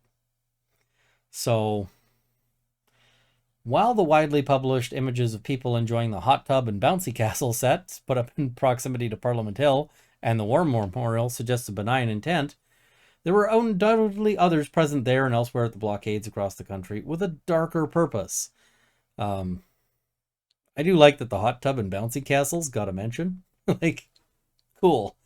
And there were threats expressed in social media and other online communications of an intent to resist efforts by the police to dismantle the existing blockades and set up new ones at different locations. There's always somebody who talks big online. And they didn't do those things, so there's a lot of big talk online. But those threats were being dealt with by the police of provincial and local jurisdiction outside of Ottawa. So I agree with the respondent, the government, that the Act does not require there be unanimous agreement from the provinces before the federal government can declare that an emergency exists. But most premiers informed the Prime Minister that invocation of the Act was not required in their provinces, as their legislation and law enforcement authorities could deal with the situation, as they had, for example, in Quebec. Quebec said, "We don't need your help, we're doing just fine." Those opposed included the Premier of Alberta, were the use of existing federal criminal law measures and Alberta's Critical Infrastructure Defence Act by the RCMP and provincial officials had diffused the situation at Coutts as the Emergencies Act was being enforced or being invoked. I think Coutts was less of a situation that like required the Emergencies Act and more a situation that gave the government what they felt was the political capital to invoke it. So it bears noting that the Alberta Minister of Municipal Affairs had previously written to federal ministers asking for the loan of equipment and personnel to deal with the border blockade at Coutts. And one of the premiers opposed to the invocation of the act, the then Premier of Manitoba, was also on record describing the situation as urgent. So the court's saying, hey, let's look at the counter evidence here, or counter arguments. Section 17 sub 2 sub c of the Act requires that if the effects of the emergency did not extend to the whole of Canada, the area of Canada to which it did extend shall be specified. While the word area in the legislative text is singular, per Section 33 sub 2 of the Interpretation Act, that includes the plural. The Interpretation Act is a law in Canada that tells all the courts and all lawmakers how laws are to be interpreted from their writing. And one of the principles there is that anytime they say the singular of something, that includes the plural and vice versa. So when it says the area, that also includes areas if there's multiple places. Like if it was Ottawa and, I don't know, Spuzzum, BC, then they could specify those two places without having to say all of Canada. So, however, the proclamation stated that it exists throughout Canada. This was, in my view, an overstatement of the situation known to the government at that time. Moreover, in the first reason provided for the proclamation, which referenced the risk of threats or use of serious violence, language taken from Section 2 of the Census Act, the emergency was vaguely described as happening at various locations throughout Canada. I understand that the concern was that new blockades could emerge at any pressure point across the country, but the evidence available to Cabinet was that these were being dealt with by local and provincial authorities through arrests and Superior Court injunctions, aside from the impasse which remained in Ottawa, i.e., Ottawa was having trouble shutting down protests and shutting down blockades and whatever else, but everywhere else was doing just fine. And I'm going to say that there's plenty of parts of Canada where there's just no issue with any concern about a blockade springing up. I don't think there were any concerns that a blockade would happen, for instance, in Northwest Territories. Not a lot of that going on, right? So, the Prime Minister's letter did not directly address the requirement in Section 3A of the Emergencies Act that the situation be of such proportions or nature as to exceed the capacity or authority of a province to deal with it. As of February 15th, 2022, this was only true in Ontario because of the situation in Ottawa, and that was in part due to the inability of the provincial and municipal authorities to compel tow truck drivers to assist in the removal of the blockading vehicles. It is not clear why that could not have been dealt with under the provincial legislation. The use of military heavy equipment was considered, but dismissed for reasons which remain redacted, but I accept as valid. I don't think the court should ever accept a reason as valid unless they actually get to know the reason. That's just my feeling on that. There appears to have been no obstacle to assembling the large number of police officers from a variety of other forces ultimately required to assist the OPS to remove the blockade participants. You ultimately didn't need the Emergencies Act. So, the explanation notes that since the convoy began, there had been a significant increase in the number and duration of incidents involving threats of violence assessed to be politically or ideologically motivated. It asserts that the OPS had been unable to enforce the rule of law in the downtown core due to the overwhelming volume of protesters. I did a video on this saying basically the police can't shut down the protests because they're not used to this kind of protest with all of these vehicles that are basically portable forts. And I said eventually they're going to figure it out, but at the time they weren't able to do it. So The court says, that is a debatable conclusion, as there appear to have been more compelling reasons for the failure of the OPS to prevent the occupation of the city, such as a failure of leadership and determination, together with a mistaken assumption that the protest would be short-lived. So, putting criticism on the decision makers there. Due to its nature and the broad powers it grants the federal executive, the Emergencies Act is a tool of last resort. It shouldn't be used just because it's convenient or politically helpful. The government cannot invoke the Emergencies Act because it is convenient or because it may work better than other tools at their disposal or available to the provinces. This does not mean that every tool has to be used and tried to determine that the situation exceeded the capacity or authority of the provinces. And in this instance, the evidence is clear that the majority of the provinces were able to deal with the situation using other federal law, such as the Criminal Code, and their own legislation. The Section 58 explanation concludes that the ongoing protests had created a critical, urgent, temporary situation that is national in scope and cannot effectively be dealt with under any other law of Canada. While I agree that the evidence supports the conclusion that the situation was critical and required an urgent resolution by governments, the evidence, in my view, does not support the conclusion that it could not have effectively been dealt with under other laws of Canada as it was in Alberta, or that it exceeded the capacity or authority of a province to deal with it. This was demonstrated not to be the case in Quebec and other provinces and territories, including Ontario, except in Ottawa. So the court is saying, listen, you're saying it's a national emergency. It's just Ottawa. Now, I want you to notice here, the court is not friendly to these blockades. The court is not friendly to these protests. The court is, in fact, determining that they need to be shut down. So I've seen a lot of media commentary saying that this is, a judge who is pro convoy or pro blockade. That's not true, and that's not you might criticize the judge for being more anti-convoy or anti-blockade, depending on your viewpoint. It's just not accurate, right? If you're gonna criticize the decision for what's actually in the decision, not for stuff that you just made up because you don't like the ruling. Okay, so for these reasons, I conclude that there was no national emergency justifying the invocation of the Emergencies Act, and the decision to do so was therefore unreasonable and ultra vires, which means outside of the power of the government. The federal government, did not have the authority to use the Emergencies Act, is what this is saying. Should I be found to have erred in that conclusion, I will proceed to discuss the threshold requirement that for a public order emergency to be declared, it must meet the definition set out in Section 16 of the Act. So the reason why the judge is doing this is to say, if I'm wrong here, here's my analysis on the next step and why there'd be a problem at the next step. This is also to try to insulate things from appeal, right? The appeals court might say, listen, we agree, or we think that the judge was wrong here at paragraph 255, but right about the other part, so it doesn't go back for a new trial. We're just going to keep the decision. So this is something that judges will sometimes do to protect their decisions.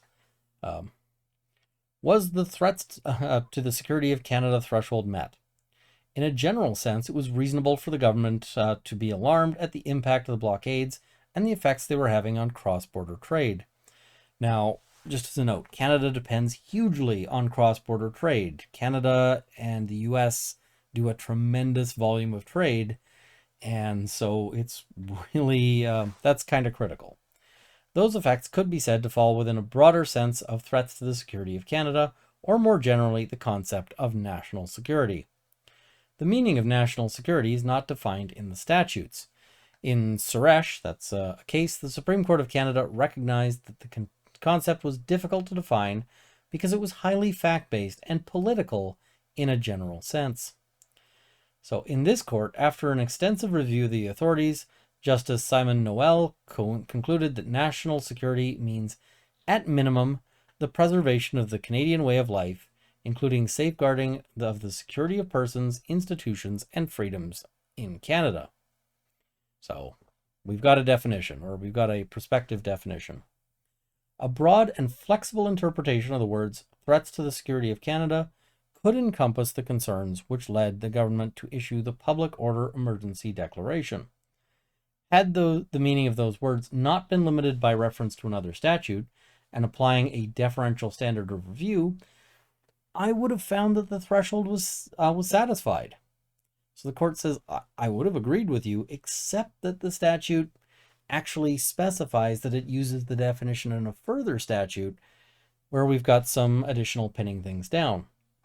So, however, the words threats to the security of Canada do not stand alone in the Act and must be interpreted with reference to the meaning of that term as it's defined in Section 2 of the CSIS Act and incorporated in Section 16 of the Emergencies Act. So, threats to the security of Canada in Section 2 of the CSIS Act refers to 4 types of activities. Only one of the 4 is relevant to these proceedings, which we're going to go over. Activities within or relating to Canada directed toward or in support of the threat or use of acts of serious violence against persons or property for the purpose of achieving a political, religious, or ideological objective within Canada or a foreign state. Emphasis added to the threat or use of acts of serious violence against persons or property. And the key word here is going to be serious, right? The definition excludes lawful advocacy, protest, or dissent unless carried out carried on in conjunction with any of the activities referred to in the 4 paragraphs, including C. So, skipping over the reasons because, like the justifications that they gave, because we covered that before, there is no dispute that the activities in questions in these proceedings were carried out for the purpose of achieving a political or ideological objective within Canada.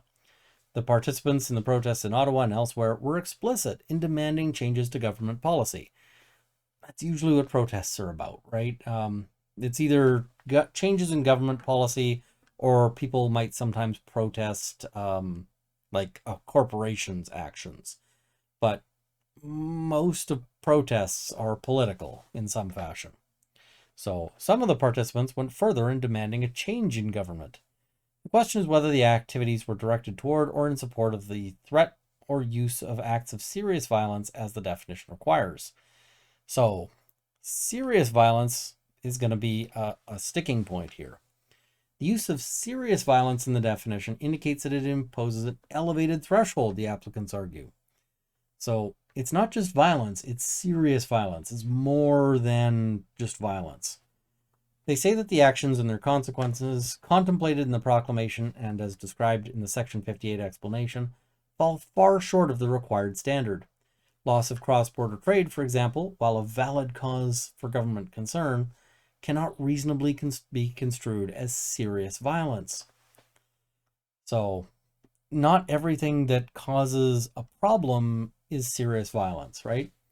The applicants contend that the record does not show that there was compelling and credible information before the government that there were reasonable grounds to believe in the existence of threats to the security of Canada, as defined by the CSIS Act, when the decision was made to issue the proclamation. In fact, they submit, Cabinet was presented with evidence to the contrary. The director of CSIS, that's Canada's national sort of spy agency, confirmed in his advice to Cabinet that the service did not assess that the protest constituted a threat to the security of Canada. CSIS was like, nah, they're real annoying, but Canada's going to be fine. That view should have carried great weight with Cabinet, the applicants argue, even if it was not binding on Cabinet, which had other inputs to consider. There's evidence in the record that an alternative threat assessment, possibly differing from that prepared by CSIS, was to be provided by the National Security Intelligence Advisor, but was never submitted. Hopefully they're not getting paid a whole lot if they're not doing their homework. Rather, the final piece of advice produced was the invocation memorandum signed by the clerk of the Privy Council, which the Prime Minister described in testimony before the POEC as essential to him in the decision-making process. And so, what do we know about this essential document? Well, a substantial amount of the invocation memorandum is redacted under Section 39 of the Canada Evidence Act and solicitor-client privilege. Great, huh? The essential information, as described by the Prime Minister, we don't get to know. Most transparent government ever. Yay. All right. So carrying on here. The applicants acknowledged that the discovery at Coutts of weapons and ammunition fell within the meaning of threats of serious violence. So, and this isn't a video about Coutts, so I'm not delving into that here. I'm just telling you what the court says. They argue, however, that this was a unique and isolated incident that did not support the countrywide invocation of the Emergencies Act, as, in the absence of any similar events elsewhere, nothing suggested a broader threat to the security of Canada, and Coutts was in any event largely resolved prior to the enactment of the special measures using existing federal law. They arrested people for charges under the criminal code. Now, again, those people are still, I think they're still in the process of going through the courts. They're presumed innocent. This isn't a video about Coutts, so I'm just trying to move on from all that. I don't want to get bogged down in that sub-issue in this video. Otherwise, it'll be like 16 hours and nobody will watch it. Aside from Coutts, threats of serious violence were absent, the applicants contend. For example, in Ottawa, the police had just made 26 arrests by February 12, 2022, and none were for serious violent crimes. So you're arresting people just fine, but we're probably safe to conclude that there's no serious violent crimes happening. The applicants submit that it was unreasonable for the invocation memorandum to conclude that there were definitely elements within this movement that have intentions to engage in violence based solely on the events at Coutts, and that the presence of ideological extremists at protests indicated a risk of serious violence and the potential for lone attackers to conduct terrorist attacks. The applicants argue that the need for reasonable grounds to believe called for an objective basis for the belief based on compelling and credible information that involved a reasonable probability, not just the possibility of violence, i.e., you can't just make stuff up. You got to actually have some evidence. The respondent disputes the relevance of authorities such as Beaver, taken from the criminal law context, and argues that the standard of reasonable probability does not apply here. They're saying it doesn't have to be reasonable probability. They say, we just need the idea. So the respondent concedes that the requirement for there to be a threat or use of acts of serious violence against persons or property means that there must be something more than a threat of minor acts of violence. They do not accept that this must require the use of or attempted use of actual violence that endangers the life or safety of another person or inflicts severe psychological damage, as the applicants contend. The respondent argues that the statute does not require a probability that such would occur. So, they're saying it doesn't have to be probable, just possible. The respondent further argues that to understand the meaning of serious violence in the context of the Emergencies Act, it is necessary to consider the legislative history of Section 2 of the CSIS Act and not just that of the Emergencies Act. The adjective serious was added to the CSIS Act definition to avoid capturing minor acts of political violence, such as throwing tomatoes at politicians, or, for that matter, say, gravel at politicians. In this case, as the respondent admits, there were cumulative threats of serious violence to individuals, including the threat of lethal violence against law enforcement and elected officials, along with the general atmosphere of intimidation, harassment, and lawlessness. I think Chrétien also got hit with a pie at one point, so that wouldn't be captured. You can't declare the Emergencies Act to, you can't invoke that in order to prevent politicians from being pied. So, cutting off the main supply lines of essential goods, fuel, food, and medicine to all parts of the country also created a threat that could have led to unrest and serious violence. So, now the court's analysis. They say, it is true, as the respondent submits, that the adjective serious was added to the definition to avoid capturing minor acts of violence or damage to property. It's not there to stop somebody from spray painting, feds suck on a building or something like that. Parliament wished the same threshold to apply to the declaration of a public order emergency for threats or acts of violence against persons or property. Can you imagine how dumb it would be to invoke the Emergencies Act to stop like a graffiti campaign across Canada? This is what we're talking about in terms of serious.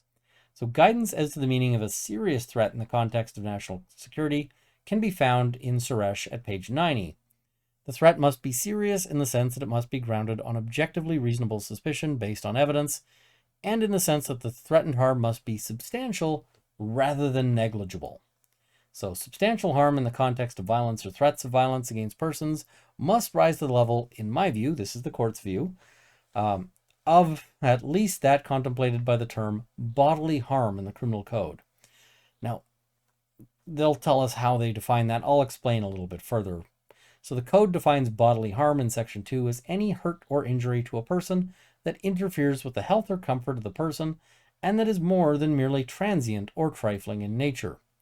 The Supreme Court has interpreted that definition to cover any hurt or injury, whether physical or psychological, that interferes in a substantial way with the physical or psychological integrity, health, or well-being of the complainant.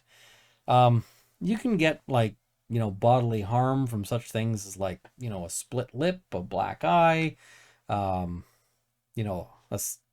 major bruise, a non-trivial cut or scrape. Any of these things would fall under that definition. So the court is saying serious violence has a pretty low threshold. In fact, if you had people engaging in fist fights across the country, then serious violence would probably be met out. We can talk a little bit later or a little bit more about, some examples here. So I agree with the respondent that the meaning of serious violence does not require threats of violence or actual violence rising to the level of death or endangerment of life. I probably would have said a little more serious than that. I might have said it at, if it was me deciding this, I probably would have said it at the level of aggravated assault. So something that can cause endangerment of life, disfigurement, disability, those sorts of things, and not something that could easily capture a fist fight or a thrown beer bottle. So, but again, that's me. That's not where the court went. Court set a much lower standard than that. Serious violence to property could encompass the several offenses in the code relating to destruction or damage to property, including critical infrastructure, which are punishable on indictment, which is sort of the Canadian equivalent of a felony for my American viewers. In particular, destruction or damage to critical infrastructure could amount to serious violence to property should it take down systems such as the electrical grid or natural gas supply required to heat homes and run industries across the country. People who lean more left have a real good look at this, because when you think of protests like, I think it was the Wet'suwet'en, who were blocking rail lines, if they blocked certain lines that carry natural gas in certain parts of the country, that could have then been counted as serious violence to property, according to this. So if you don't agree with this protest and you don't like this decision because you don't agree with this protest, I want you to consider my perspective on this, which is I don't care if I like the protest or not. I want to see vigorous ability to protest, because eventually there's going to be a protest you like, and the same standards that are applied on protests you don't like will be applied to protests you do like. So, absent any authority in support of the proposition, I'm unable to find that the term encompasses the type of economic disruption that resulted from the border crossing blockades, troubling as they were. In other words, this is it was just money. That's sort of where the court comes down here. There's often confusion about the meaning of the reasonable grounds to believe standard, as the courts have frequently used the terms reasonable and probable grounds discussed in Hunter and Southam. The phrase was employed in the criminal statutes until revisions in the mid-1980s began to drop the and probable words as surplusage. But the term is the same, right? This is the same meaning. So the Supreme Court was clear that the reasonable grounds to believe standard requires something more than mere suspicion but less than the standard applicable in civil matters of proof on the balance of probabilities. Reasonable grounds will exist where there's an objective basis for the belief, which is based on compelling and credible information. I agree with the applicants that the CSIS assessment that there were no threats to the security of Canada, within the meaning of paragraph C, must be given some weight. Some. Notice the word some, right? The parties agreed that it is not determinative of whether the government could or could not invoke the act, nor is it determinative that the director of CSIS ultimately agreed with the decision to invoke. Cabinet had available to it other sources of information which could satisfy the definition of threats to national security. The government was not limited to considering the intelligence collected by CSIS in exercising its responsibilities, or bound by the service's analysis of that intelligence, i.e., CSIS isn't in charge. How much weight should the service assessment be given? I expressed doubt at the hearing that it should weigh heavily. So the court says, not much. I mean, some. So this court may share the views of those who think that a definition designed to constrain the investigative actions of the security service is ill-suited to serve as a threshold for the invocation of emergency powers by the governor or government and council, particularly when there may be other valid reasons for declaring an emergency, such as those set out in the proclamation and Section 58 explanation. But the court cannot rewrite the statute and has to take the definition as it reads. The court is expressing basically, I would like to agree with the government here. The court seems to be suggesting that the court thinks that the government should have more power than it does. But the court is unwilling to say that they do have that power just because they think that the government should have that power.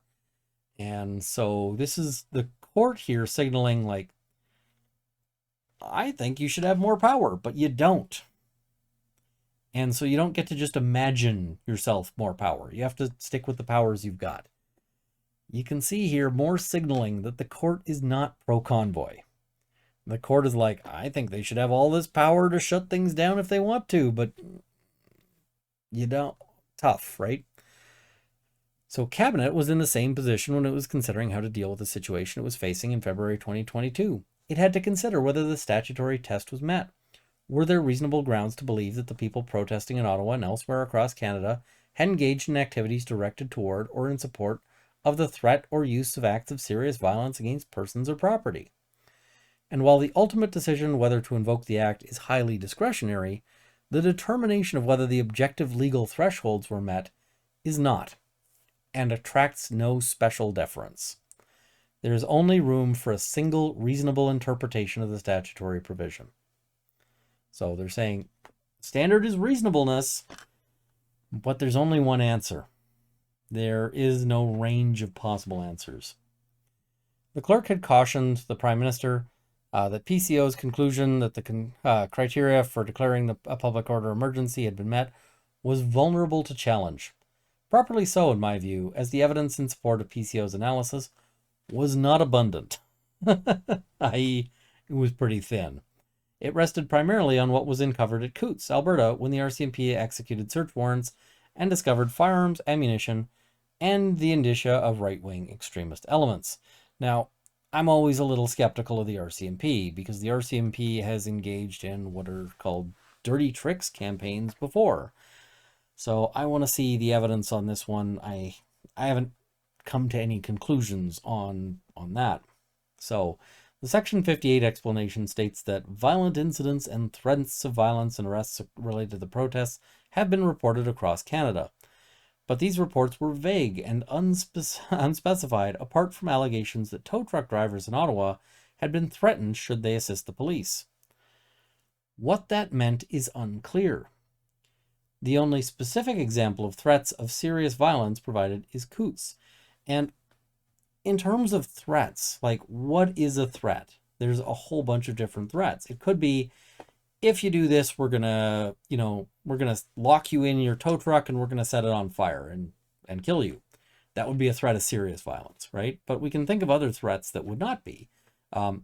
Any tow truck, and this was one I heard, was people saying any tow truck driver that participates in this can expect to never get a call from a truck driver again, we'll go to other companies.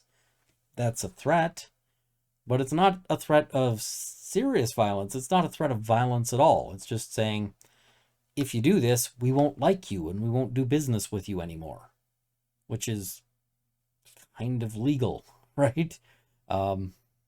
This is kind of the thing that people say all the time.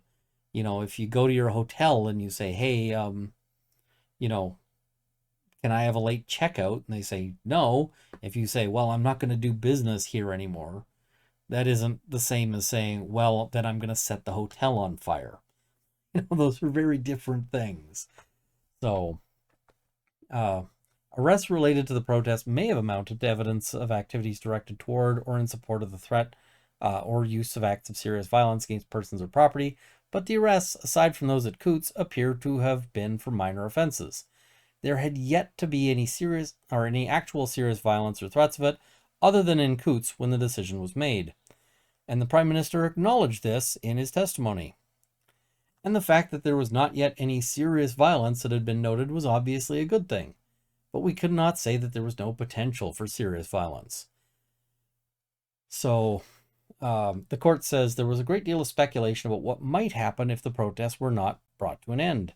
This was raised several times in the POEC testimony by the Minister of Public Safety. He said this, for example, at pages 77 to 78 of the transcript, referring to Coutts. One thing I didn't mention was that my real fear, was that had that operation not gone down peacefully, that it might have sparked other gun violence across the country. My concern was that this information was highly sensitive. It involved a hardened cell. It involved guns. It involved ideological symbolism, potentially. And if that operation to arrest those individuals did not go efficiently and smoothly and peacefully, then it may have created a chain reaction elsewhere across the country, because there were past reports about the presence of guns. The potential for serious violence, or being unable to say that there was no potential for serious violence, was, of course, a valid reason for concern.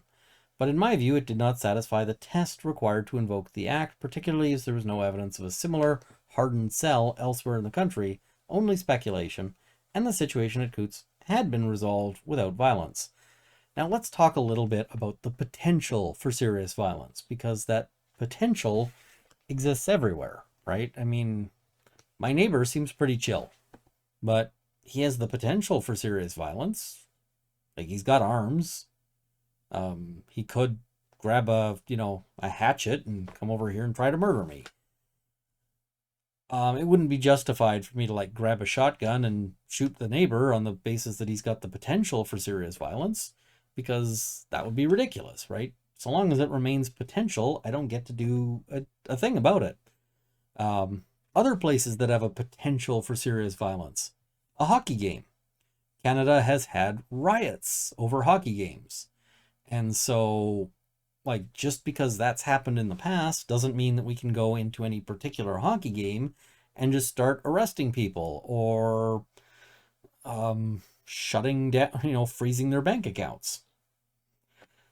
And I mean, when we look at it, some of those hockey protests were much more violent than these protests. Like, people were setting fire to cars, people were, all sorts of things. So, while these events are all concerning, the record does not support a conclusion that the convoy had created a critical, urgent, and temporary situation that was national in scope and could not effectively be dealt with under any other law of Canada.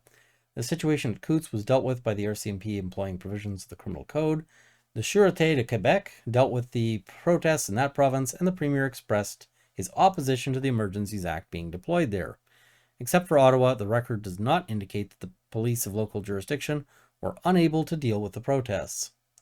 Ottawa was unique in the sense that it is clear the OPS had been unable to enforce the rule of law in the downtown core, at least in part due to the volume of protesters and vehicles, the harassment of residents, workers, and business owners in downtown Ottawa, and the general infringement of the right to peaceful enjoyment of public spaces there, while highly objectionable, did not amount to serious violence or threats of serious violence.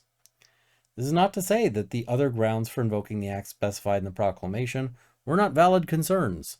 Indeed, in my view, this is the court, they would have been sufficient to meet a test of threats to the security of Canada had those words remained undefined in the statute. But the test for declaring a public order emergency under the Emergencies Act requires that each element be satisfied, including the definition imported from the CESAS Act. The harm being caused to Canada's economy, trade, and commerce was very real and concerning, but it did not constitute threats or the use of serious violence to persons or property. The court says, I think this was real bad. Court hates the convoy. Court does not like the convoy at all, but says, follow the law. For these reasons, I'm also satisfied that the government did not have reasonable grounds to believe that a threat to national security existed within the meaning of the Act, and the decision was ultra vires. Okay, so, for this other reason, they exceeded their power. Now we're going to go on to address the charter issues. So which rights did this violate, if any? Okay. Did the powers created by the Economic Order and Regulations violate sections 2B, C, D, 7, or 8 of the Charter? And if so, can they be saved under section 1? So the first set of rights there is freedom of thought, belief, and expression, freedom of peaceful assembly, and freedom of association. We also have rights of life, liberty, and security of the person, as well as rights against unlawful search and seizure. So can they be saved under section 1? The Charter of Rights and Freedoms includes this big section that says basically, even though you have these rights, they only apply to the extent that we think is sort of necessary or we think is appropriate. The language says basically that they are subject to such limits as can be demonstrably justified in a free and democratic society, which in practice means that the court can say, listen, we think that this would violate your rights, but that this is a suitable limit. Your rights only go so far.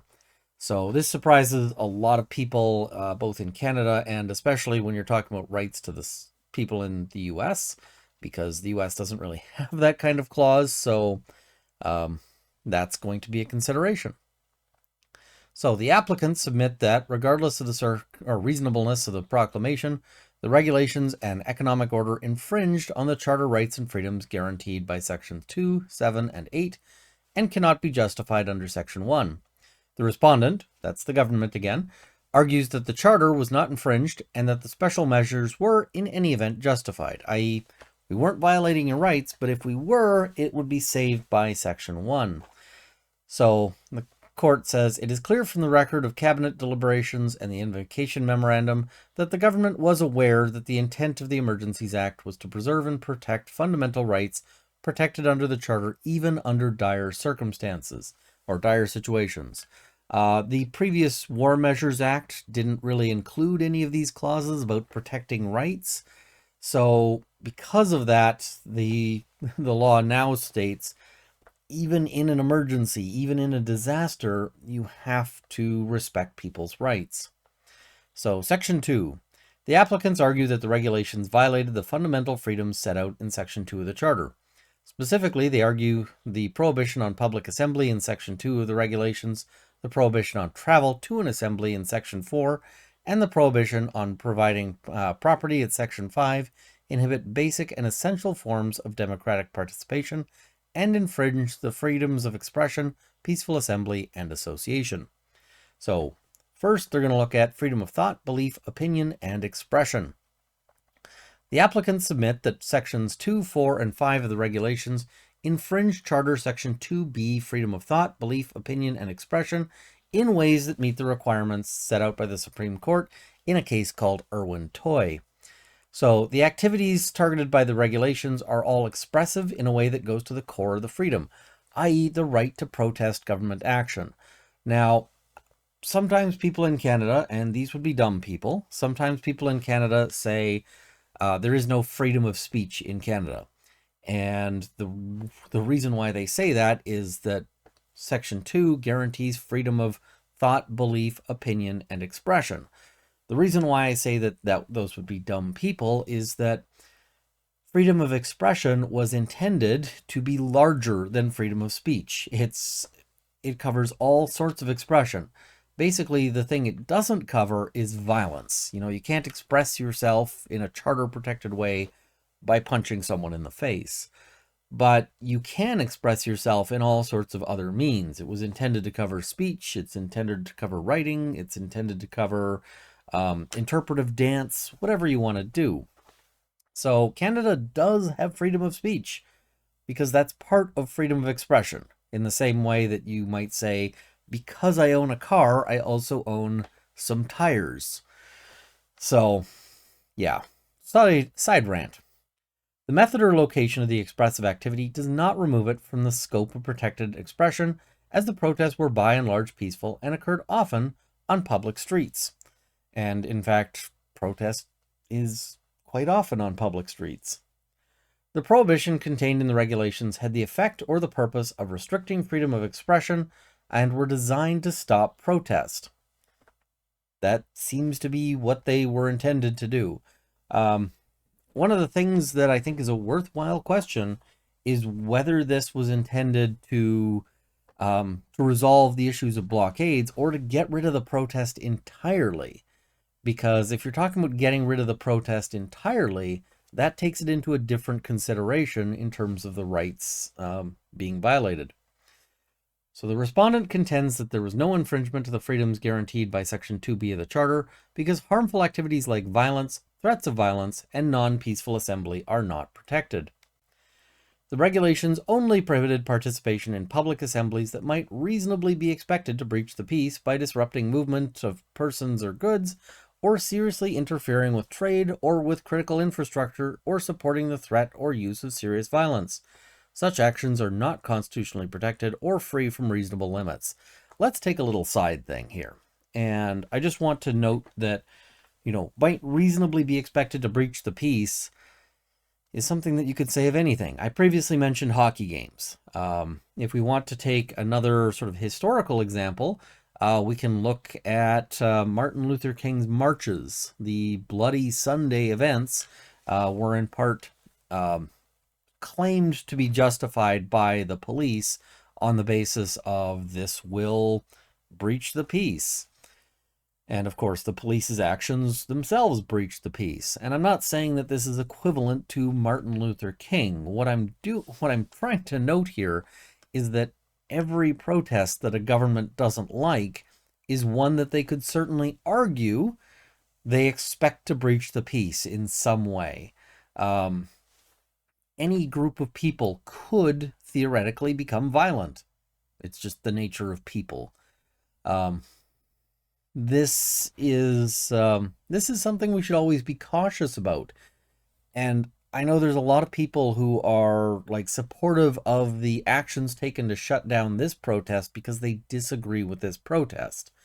And that's fine. You just got to remember that it'll also apply to protests you agree with. You don't get to sort of pick and choose by viewpoint. This sets up principles that are then later found to be valid or not. So, in reply, the applicants submit that to say protests are not protected insofar as they could be reasonably expected to lead to a breach of the peace is a novel restriction on Section 2B rights, since the only internal limit to date is violence, and that's from a case called Keegstra. Now, Keegstra is an interesting case. I'm planning at some point to go over Keegstra itself, because Keegstra was a case about hate speech. Mr. Keegstra said some really obnoxious, horrible stuff. And the Supreme Court said, listen, that is still covered by freedom of expression in the sense that everything is expression, if it's not violence. However, they did apply sort of a reasonable limits thing to, that case didn't work out so well for, yeah. So what the applicants here are saying is that if you agree with the government's position, the court would actually be significantly narrowing what counts as expression. And this would be a real problem. As mentioned, this would absolutely be used against protests like the Wet'suwet'en and so forth. And, some people who agree with the Convoy may disagree with the Wet'suwet'en, and vice versa. Whichever protest you agree with, they'll use these kinds of principles to try to shut it down. So additionally, they submit the regulations go beyond capturing the threat or use of acts of serious violence. They also capture mere disruption. And protests are almost always disruptive. I mentioned Martin Luther King before. He had protests where where people were intentionally seeking to be arrested and clog jails. Well, that is disruptive. If you look at the bus boycotts, that's also disruptive. It's disruptive to, the bus's ability to fund itself. All of these things are disruptive, and that's really the point of protest. Protests are not supposed to be convenient for the people being protested. And certainly when you look at our current government, we have members of parliament who engaged in protests that, involved climbing buildings, including notably Ralph Klein's house. So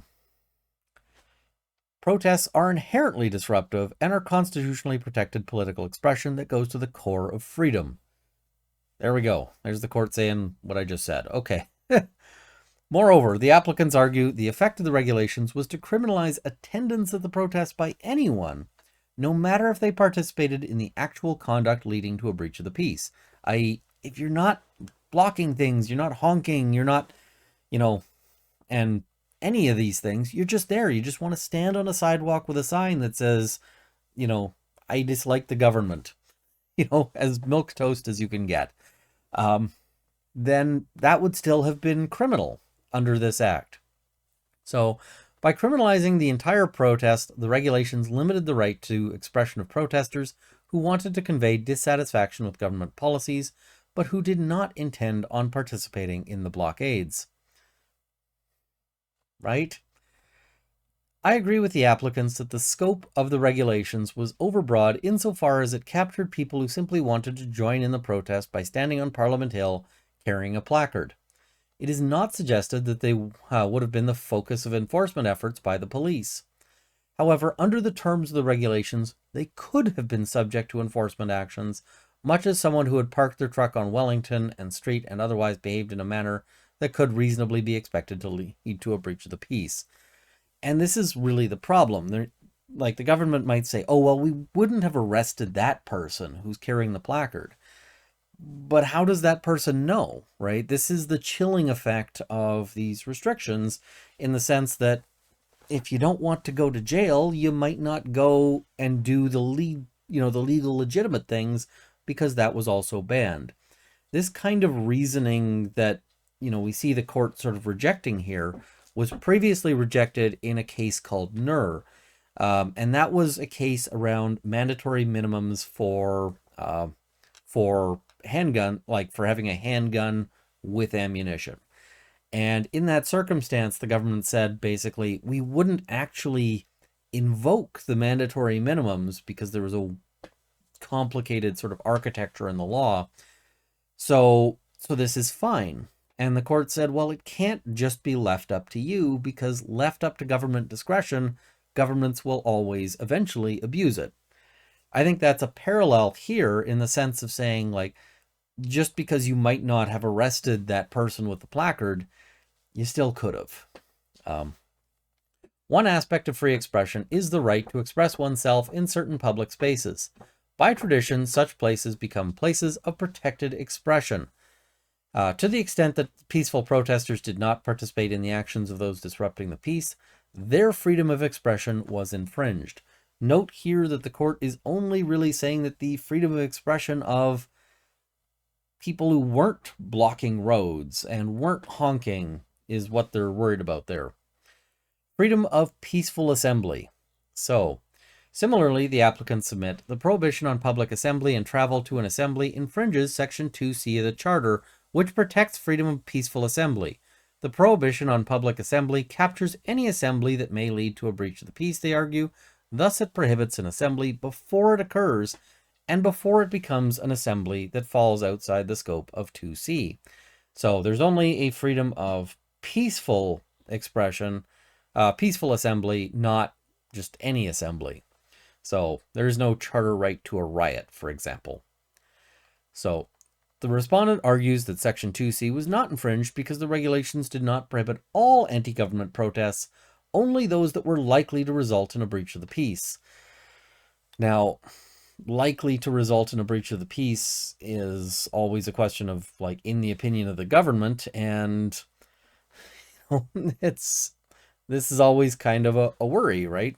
Do we apply this to all hockey games now?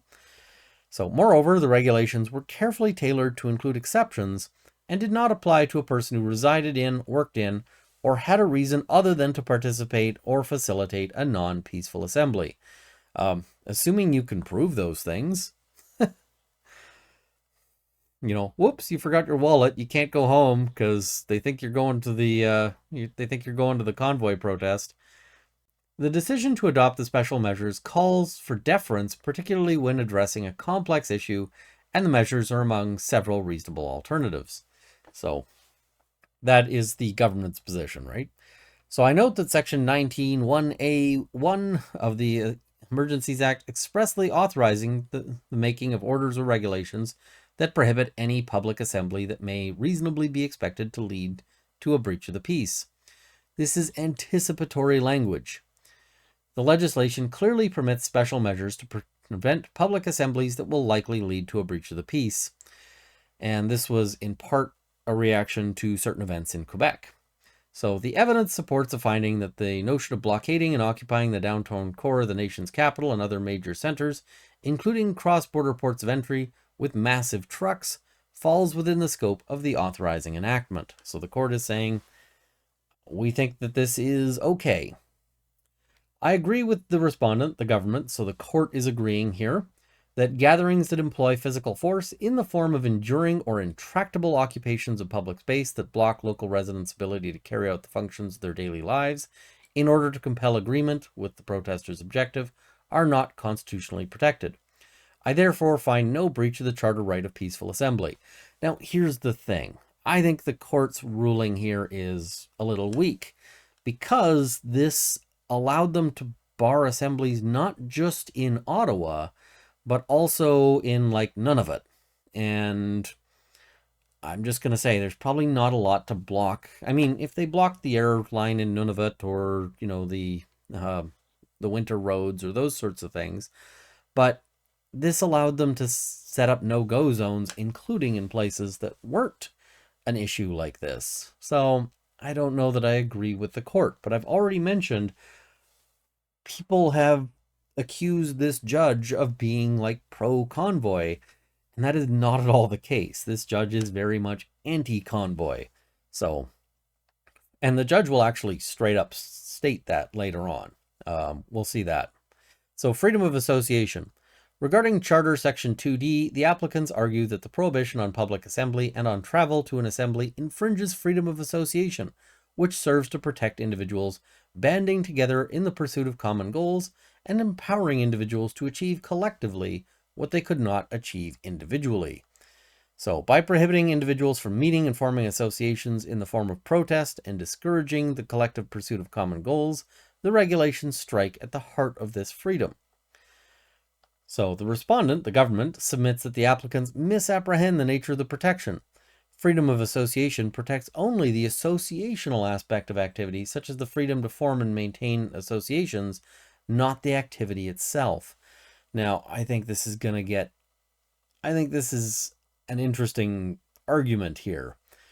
In my view, the government says the special measures adopted to deal with the occupation of Ottawa and blockades at other locations did not infringe upon the participants' freedom of association.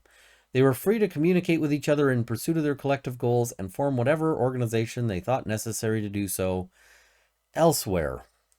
I find no breach of Charter Section 2D. So let's talk about freedom of association and what the point is. A major point of this is to protect unions. This was intended basically to allow for unions and prevent the government from breaking those up. So let's say that you work at the steel mill, and the steel mill is located at a particular city, and you want to form a union there. Well, that is charter protected activity. If the government were to say, listen, and if it's located in the town of I don't know, Spuzzum, British Columbia. And nobody's going to locate a steel mill there because Spuzzum is a very small town, but hypothetically, if the government said, okay, you can form your union, but you can't actually do any discussion of your union or meetings or anything like that within 100 kilometers of Spuzzum, well, isn't that the same thing as saying you can't actually form the union? Because where else would you do it? If your issues are, and people's issues were with Ottawa, right? The government is in Ottawa. So where else would you do it? I don't particularly like this reasoning, but again, it is what it is. So Section 7. In Section 7, the Charter guarantees the right to life, liberty, and security of the person, and the right not to be deprived thereof, except in accordance with the principles of fundamental justice. So basically, government can't throw you in jail except through a fair trial, is, one aspect of this. Government can't murder you, which you'd think should go without saying, but we need it in the Charter anyway. I'm glad it's there. Section 10.2 of the regulations created penalties for failure to comply with the special measures. Summary conviction could lead to a fine of up to $500 and imprisonment for up to 6 months, whereas conviction upon indictment could lead to a fine of up to $5,000 and imprisonment for up to 5 years. Now, I'm just going to say, inflation has this tendency to make fine versus jail numbers like this look stupid because, fine of up to 5,000 or imprisonment for up to 5 years. Nobody thinks those are anything close to equivalent, but they might have been a little closer to, to that back when they passed the law. $5,000 was a much larger amount of money when they passed this law than it is now. And that just gets weird. So the applicants argue that this provision, creating an offense punishable by imprisonment, engages the liberty interest protected by Section 7 of the Charter and was geographically overbroad, citing a case called Haywood.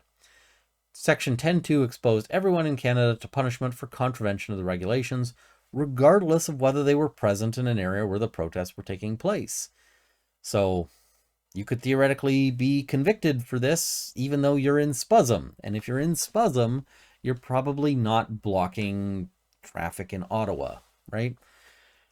The principle of overbreadth prescribes any law. I'm going to get hate mail from like one of the 12 people who live in Spuzzum. The principle of overbreadth prescribes any law that is so broad in scope that it includes some conduct that bears no relation to its purpose. So basically, the government can't, let's say the government has a legitimate purpose for a law. They want to stop, I don't know, they want to stop the importation of some terrible drug that melts your face off. So the court says, okay, that's legitimate.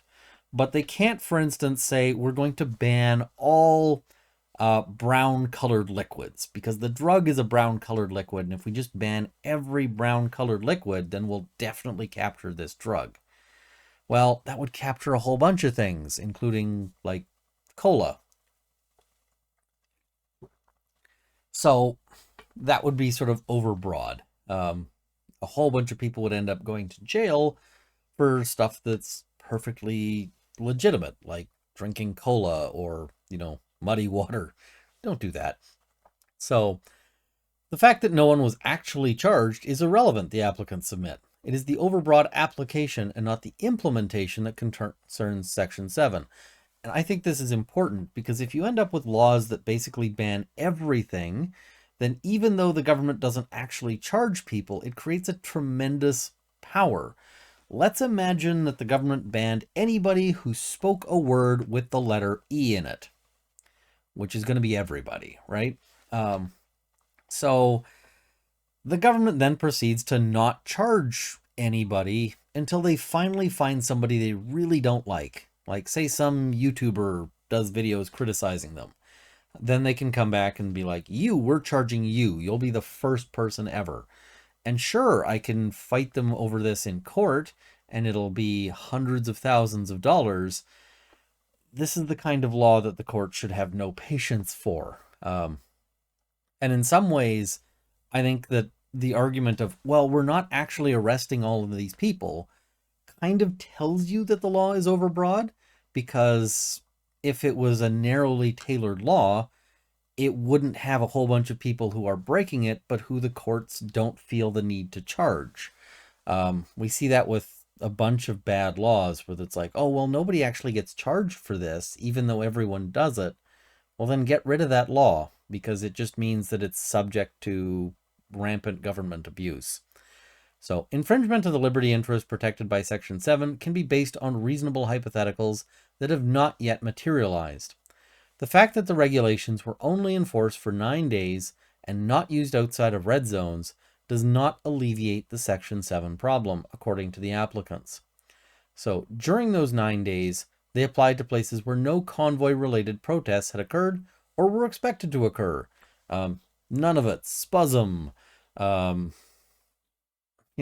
trying to think of town names now. Warspite, which I'm probably mispronouncing. All sorts of random places, right? And I'm gonna get more hate mail. So, as such, the regulations were overbroad. So that's the argument being made by the people challenging the law. The respondent submits that there is no overbreadth and that reliance on Haywood is misplaced, as the criminal code provision in question, in that case, covered many places where the prohibited conduct could not take place.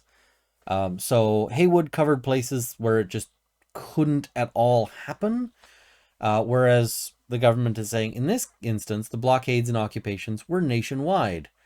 Not really. They were, even taking a very generous interpretation, they were in a few very specific places.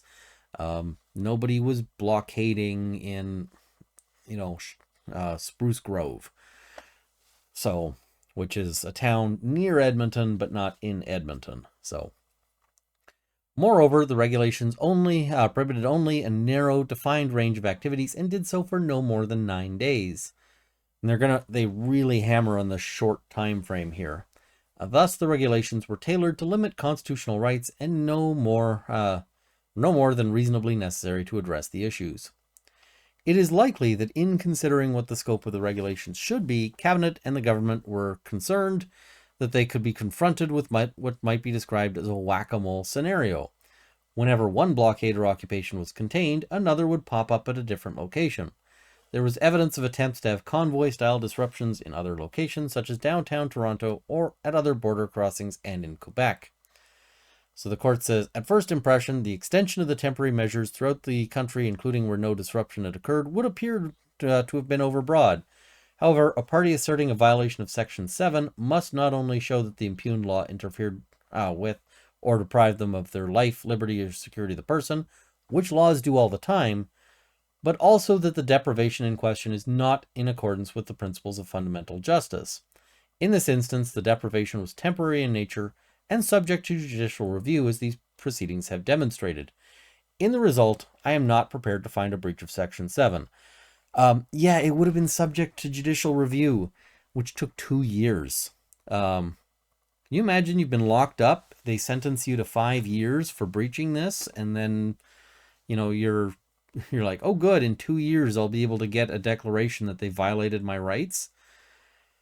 And here's the thing, you can put a new regulation in pretty much overnight. So when they're saying that there's this whack-a-mole scenario, I think that the courts sort of agreeing with this whack-a-mole issue is really a problem, because frankly, they could have dealt with a whack-a-mole scenario. If people start blockading Toronto, they can just put out a new regulation that says, now we include Toronto. Or if they do Quebec, they can put out a new regulation that says, we now include the affected areas in Quebec. That would have been really fast and really quick and easy to do, because regulations can happen like overnight.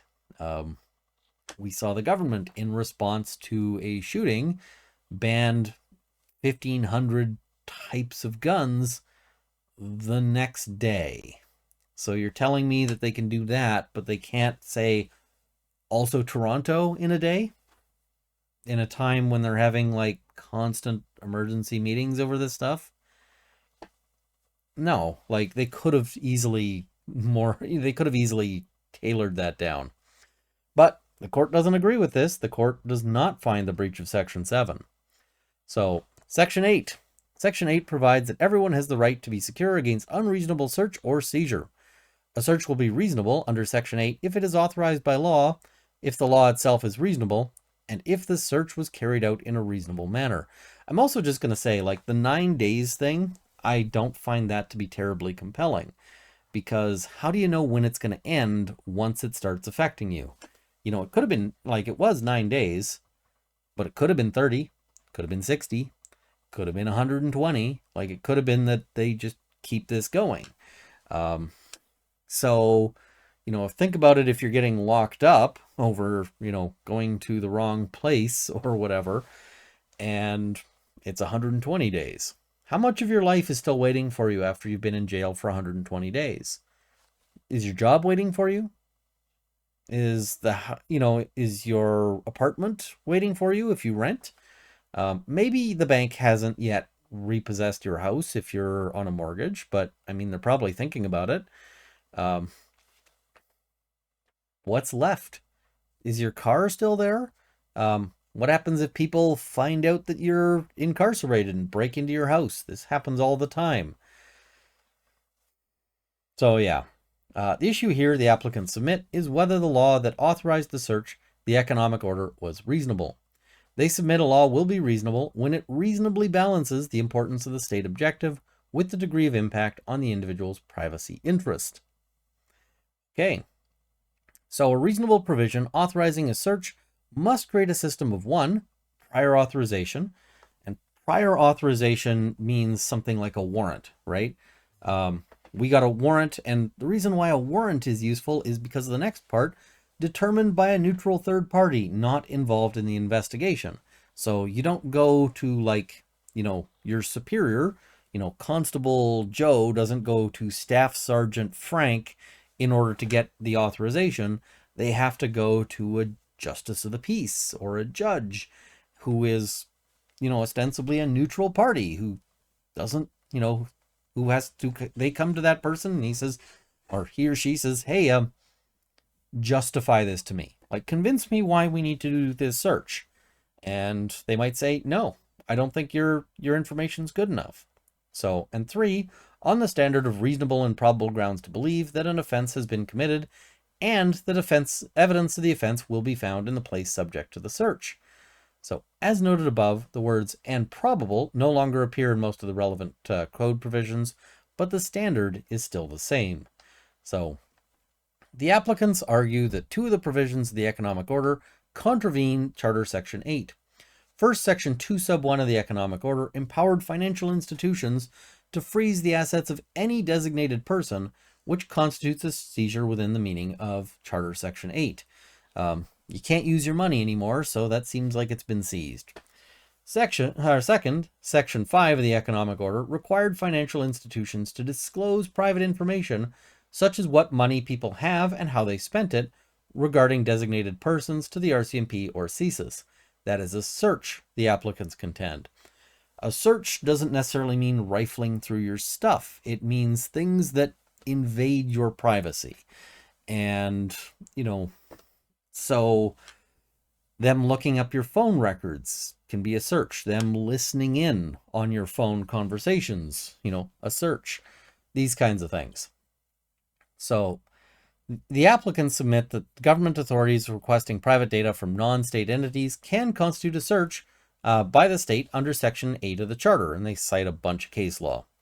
So designated persons, those whose information was provided by the RCMP to the financial institutions, had a reasonable expectation of privacy in the subject matter, i.e. their private financial and transactional records. So when the government tells the bank that the bank has to produce these things, then that engages your privacy interests. And these are the kinds of records that can reveal information that might be highly secret. For example, there's all sorts of things that you might be trying to conceal. For example, let's say you've got a married man or woman who is also spending a lot of money on hotel stays at a particular hotel. That tells you something, right? They might be spending money at adult stores. They might be spending money at cannabis stores or liquor stores. If you can see somebody spending money at the liquor store every week, that might lead you to draw conclusions about them. They might be going to particular restaurants or particular bars frequented by particular subgroups of society. That might tell you additional things. Which bookstores they go to, all of this, right? There can be a lot of information out of people's financial records. You know, send me your bank bills and I can probably ruin your life with them. So, reasonable expectations of privacy have been found in relation to records held by internet service providers, even if they lack direct control over the records. So, a search may also reveal details about the choices and lifestyles of an individual. So, this is sort of the things that we want to keep private, right? We don't want the government knowing everything about how we live our lives. So here the applicants submit the economic order required banks to disclose a great deal of information about a designated person's finances and how their money was being used, information which had the potential to reveal information about the most intimate details of someone's life. The respondent, the government, contends that the economic order did not authorize activity that constitutes a seizure within the meaning of Section 8. The authority cited for this is a case called LaRoche. LaRoche involved restraint orders and warrants for the seizure of vehicles issued under the Criminal Code due to irregularities in relation to the insurance files for the vehicles. The restraint order and warrants were ultimately upheld by the Supreme Court. At paragraph 52, Justice LaBelle, for the majority, defined a seizure in the context of Charter Section 8 by reference to earlier decisions, like a case called Diamond. In that case, the essence of a seizure was described as the taking of a thing from a person by a public authority without that person's consent. Well, freezing someone's bank account certainly seems like the taking of their money by a public authority without that person's consent. I don't think anybody agreed to have their bank accounts frozen. Similarly, in Thompson newspapers, it was said to be the taking hold by a public authority of a thing belonging to a person against that person's will. All of this sounds like exactly what we're talking about, right? At paragraph 53 of LaRoche, Justice LaBelle discussed limitations on the scope of the word seizure, which he said were to be found in the context in which the process of taking a thing from a person without their consent is carried out. These were necessary, he said, to avoid expanding the scope of the protection to include property rights, which the Charter did not protect. So in Canada, the right doesn't protect, we don't have a right to property. But we do have a right against, seizures. So they're saying, well, we don't want to turn this into a property right. So they say specifically where property is taken by governmental action for reasons other than administrative or criminal investigation, a seizure under the Charter has not occurred. So what they're trying to capture here is things like, if the government taxes you, it's not a seizure. But this does appear to be a criminal punishment, in terms of freezing their money. So does that not feel like a seizure? It certainly does to me. This is the basis for the respondent's position that there was no seizure of the frozen bank accounts. And the judge says, I have considerable difficulty with that position, as I stated at the hearing. While the purpose of Charter Section 8 is to protect privacy rights and not property, governmental action that results in the content of a bank account being unavailable to the owner of the said account would be understood by most members of the public to be a seizure of that account, as defined in Diamond and Thompson newspapers above. It feels like a seizure to me, right? Alternatively, I am satisfied that the disclosure of information about the bank and credit card accounts of the designated persons by the financial institutions of the RCMP constituted a seizure of that information by the government. Certainly seems like it.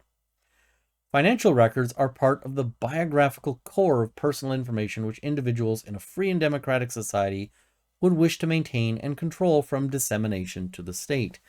This is basically the idea that there's certain things that we share with everybody and certain things that we keep really private, right? Somebody who goes and, for instance, buys an adult toy probably doesn't want the government to know that, but it might be revealed if their financial records are turned over. So, bank account and credit card information can reveal personal details about someone, such as their financial status and lifestyle choices, how much money you have, how much money you're spending. As such, Messrs. Cornell and Jerseys had a strong expectation of privacy in their financial records and interest that was protected by Section 8 of the Charter. The applicants further submit that Section 5 of the Economic Order did not meet the requirements of a reasonable search, as there was no prior authorization or involvement of a neutral third party such as a judge. The Economic Order also failed to require reasonable grounds before the search was conducted. And if you remember, way back when, like 3 hours ago, I'm sorry, I know it's long, but this is a long case. So if you go back like 3 hours ago, I mentioned that the officer involved just indicated, yeah, we didn't actually apply reasonable grounds. We just went, when we think this person is involved, we freeze their accounts. So that seems to be an admission by the government that that is exactly what happened. So financial institutions had to disclose information without delay anytime they had a reason to believe that someone was a designated person. The Economic Order did not define or provide any guidance on what the standard for that belief was. So they couldn't even tell that person, hey, we've got this request, you can fight it in court, because that would have been a delay, right? They had to actually give over the information first. So even if you were to challenge them giving over that information, the government still had it. This, the applicants submit, was an insufficient basis to intrude upon an expectation of privacy. Court says, on the evidentiary record, the names were provided to the financial institutions by the RCMP, and that was considered sufficient to require disclosure to the police. The absence of any objective standard was confirmed by Superintendent Baudouin, who oversaw the implementation of the Economic Order. He acknowledged in cross-examination that the RCMP did not apply a standard of either reasonable grounds or a standard of reasonable suspicion, and all they required was bare belief. We formed this opinion, that could have been based on a hunch, based on information that was sketchy. It doesn't much matter. The applicants submit that the procedure adopted compares unfavorably with that set out in the Proceeds of Crime, Money Laundering, and Terrorist Financing Act, where reports of suspicious transactions by entities are made to the Financial Transactions and Reports Analysis Centre of Canada, also known as FINTRAC, an independent agency that serves as a middle layer between financial institutions and law enforcement, because FINTRAC can then say, the bank says this is suspicious. To us, this just looks okay. Like, approved. We're not sending the cops at you. In turn, FINTRAC gives information out to the police only in specified circumstances and where there are reasonable grounds to suspect, i.e., if you are engaging in activities like smurfing or, other things that look super suspicious, then they might turn it over to the police. But if it's obvious, for instance, if they go, yeah, this isn't a suspicious transaction, dude just bought a boat, then they don't give it to the police. The applicants argue the financial institutions were effectively acting as agents of the police and became part of the government, and that's citing to a case called Buhay. Thus, the applicants argue the Economic Order was unreasonable and violated Section 8. The reason why this matters is that the Charter only protects you against the government. It's rights that you have against government. But you end up in situations where the government might tell somebody else what to do. So let's say, for example, the government wants to search your house and you don't want to let them, and the government applies for a warrant and they get turned down. Like the court says, no, we're not giving you a warrant. You don't have any grounds. So instead, they go and they call, they call like your landlord, and they get the landlord, they talk the landlord into going into your place ostensibly to do an inspection of the property, but really to look for any evidence of crimes. That landlord has now been basically recruited and is acting on behalf of the government, and charter scrutiny applies to their activities because the landlord wasn't going to search your stuff until the police said go search their stuff. There's all sorts of circumstances where this might happen. If you go to the hospital and the police say, listen, I know you don't need to do a blood draw, but we'd really like it if you took some blood from this guy and so that we can test it, then now that doctor, if they do that, is acting as a government agent. So the respondent concedes that the searches authorized by Sections 5 and 6 of the Economic Order engaged Charter Section 8. They argue that the searches were reasonable due to their limited scope, duration, and targeted focus. Limited duration on a search. Once they've got the information, they've got it, right, forever. Just because it's only 9 days, there was no limit on that. And they could have targeted all sorts of people. They could have targeted me. I had nothing to do with the protests. All sorts of people they could have gone after. And since they were non-criminal in nature, the standards imposed by Section 8 are more flexible, and the court's analysis has to regard the purpose for which the search occurs. Any effect that the searches conducted under Sections 5 and 6 had on the privacy interests of the individuals affected was proportionate, and this is again the government's argument, to the important objective of responding to the public order emergency, and thus consistent with the Charter. In requiring the financial institutions to act on the instructions of the RCMP, in my view, the Economic Order effectively enlisted them as subordinates of the government and engaged Charter Section 8.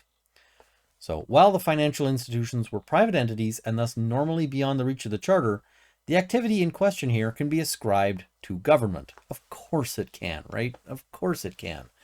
The act was truly governmental in nature to implement the temporary measures enacted by the Governor and Council, and thus brought the banks and other financial service providers within the scope of Section 8 to the extent of that activity. I find that the failure to require that some objective standard be satisfied before the accounts were frozen breached Section 8. Whether that could be justified in the circumstances depends on a Section 1 analysis. So this is the exceptions analysis. So, the party seeking to uphold a limitation on a right or freedom guaranteed by the Charter bears the burden on a preponderance of probability, so 50% plus 1, just a little, if you're thinking of scales, if the scales get tipped just a little bit on one side, then that's enough. All you got to do is push the scale just that little bit.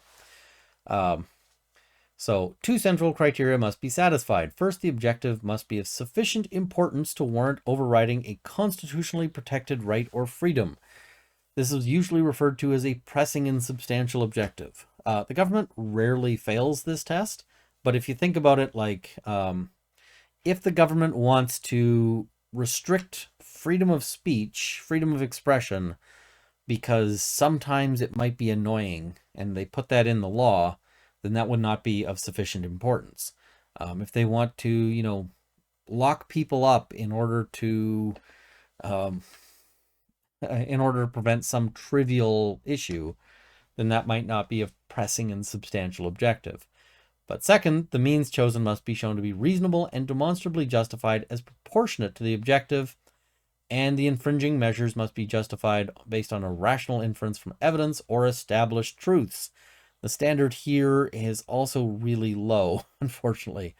The court says bare assertions will not suffice. Evidence supplemented by common sense and inference is needed.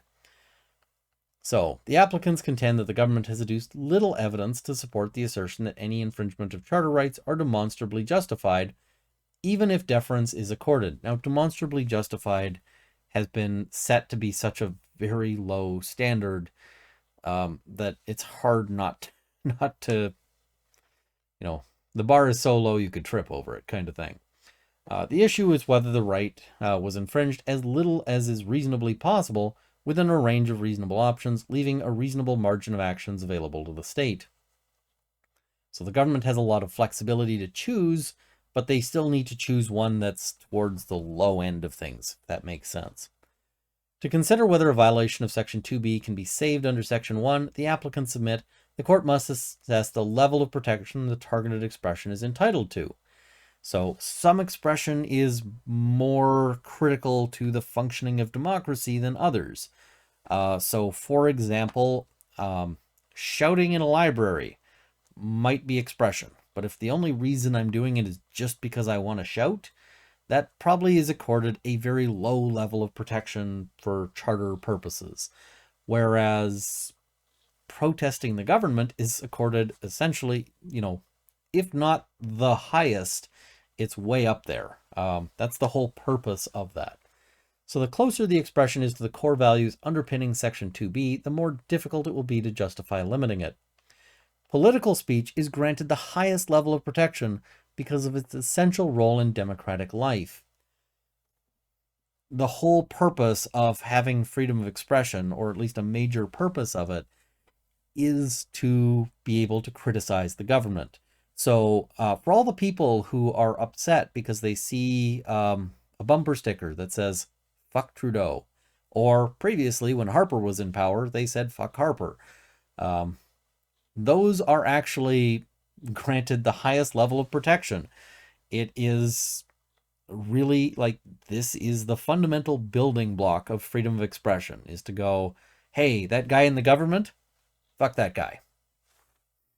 So, yeah. And you might not think that it's like a noble or, erudite expression of it, but it's still critical to the functioning of democracy. So, all the people who are upset by that, and sorry. So, since the regulations directly target a political demonstration and the right to free expression of the protesters, the applicants submit that the highest level of protection is warranted in this case. Whether parked trucks obstructing the roads and blaring, while parked trucks obstructing the roads and blaring horns are not high-value speech, the regulations did not simply prohibit this conduct, which was already illegal under provincial and municipal law, but criminalized the attendance of every single person at those protests, regardless of their actions. The guy who has a sign that says, I disagree with the government, is also criminalized here. And that is pretty key. By applying throughout Canada, the applicants submit, the regulations exposed everyone in the country to their reach. The fact that they were not enforced in particular areas is inconsequential because they still applied everywhere. And they also did apply to people who might be doing things like monetary contributions. If I sent money to fund advertising, then I could have been captured by this. The regulations impaired the right to free expression more than was necessary. They captured bystanders who did not agree did not agree with the blockades, did not create them, and protested in a non-disruptive way. The regulations also criminalized traveling to a protest where there might have been a blockade, no matter the person's purpose for being there and whether an actual breach of the peace had occurred or not. This, the applicants argue, is not minimally impairing. The respondent submits that the measures were carefully tailored to the objectives to swiftly end the national emergency, which could not have been dealt with under any other law of Canada. Now, the court's already rejected this, right? This is the government's argument, but the court has already, in these reasons, said we don't agree. Moreover, the Emergencies Act measures were minimally impairing in terms of the time they were in force, but you didn't know that at the start, right? There's no guarantee that they were going to be minimally imposed in terms of time, which was the shortest amount of time possible to manage the emergency. The measures were promptly revoked when the situation was stabilized. The economic order did not prescribe any lasting impacts on the designated persons beyond the time that it was in effect. Now, keep in mind, the part of the reason why the court is hearing this at all is because this might happen again. And this decision might, for instance, be really useful if you wanted to seek an injunction to prevent the government from enforcing this. Exactly the behavior that the government said was one of the reasons why they shouldn't hear this in the first place, right? They said you should just go to get an injunction. This decision would actually be really helpful for that injunction. Well, let's say it's day 2 of the Emergencies Act measures round 2 electric boogaloo. So at that point, you're sitting there going, okay, I want an injunction. I want to shut this down. I want to prevent the government from acting on it. You don't know if it's going to be promptly revoked or if it's going to be weeks or months. I probably would have been very critical of the time frame arguments if I was the judge. So it was necessary for the measures to apply nationwide, the respondent submits, rather than be limited to specific provinces or municipalities, as protests continued to spring up in different locations. It was unknown where the next one might arise. That sounds like a skill issue. Don't you have CISAs? Don't you have the RCMP? If you don't know where they might show up, skill issue. With regards to the infringement of Section 8, a finding that a search and seizure power is unreasonable leaves little room for upholding the law as reasonable under Section 1. In this context, the applicants argued that the economic order also fails on minimal impairment and could not be upheld under Section 1. The search power contained in Section 5 of the economic order did not minimally impair the right against unreasonable search and seizure, as it required extensive financial disclosure to law enforcement, predicated on an unconstitutional any reason to believe standard, subject to no system of prior authorization. If the government wanted, they could have, the fact that they didn't use this power as broadly as they could have doesn't mean that it's not concerning. Because if you agree with this, consider Poilievre might be the next prime minister.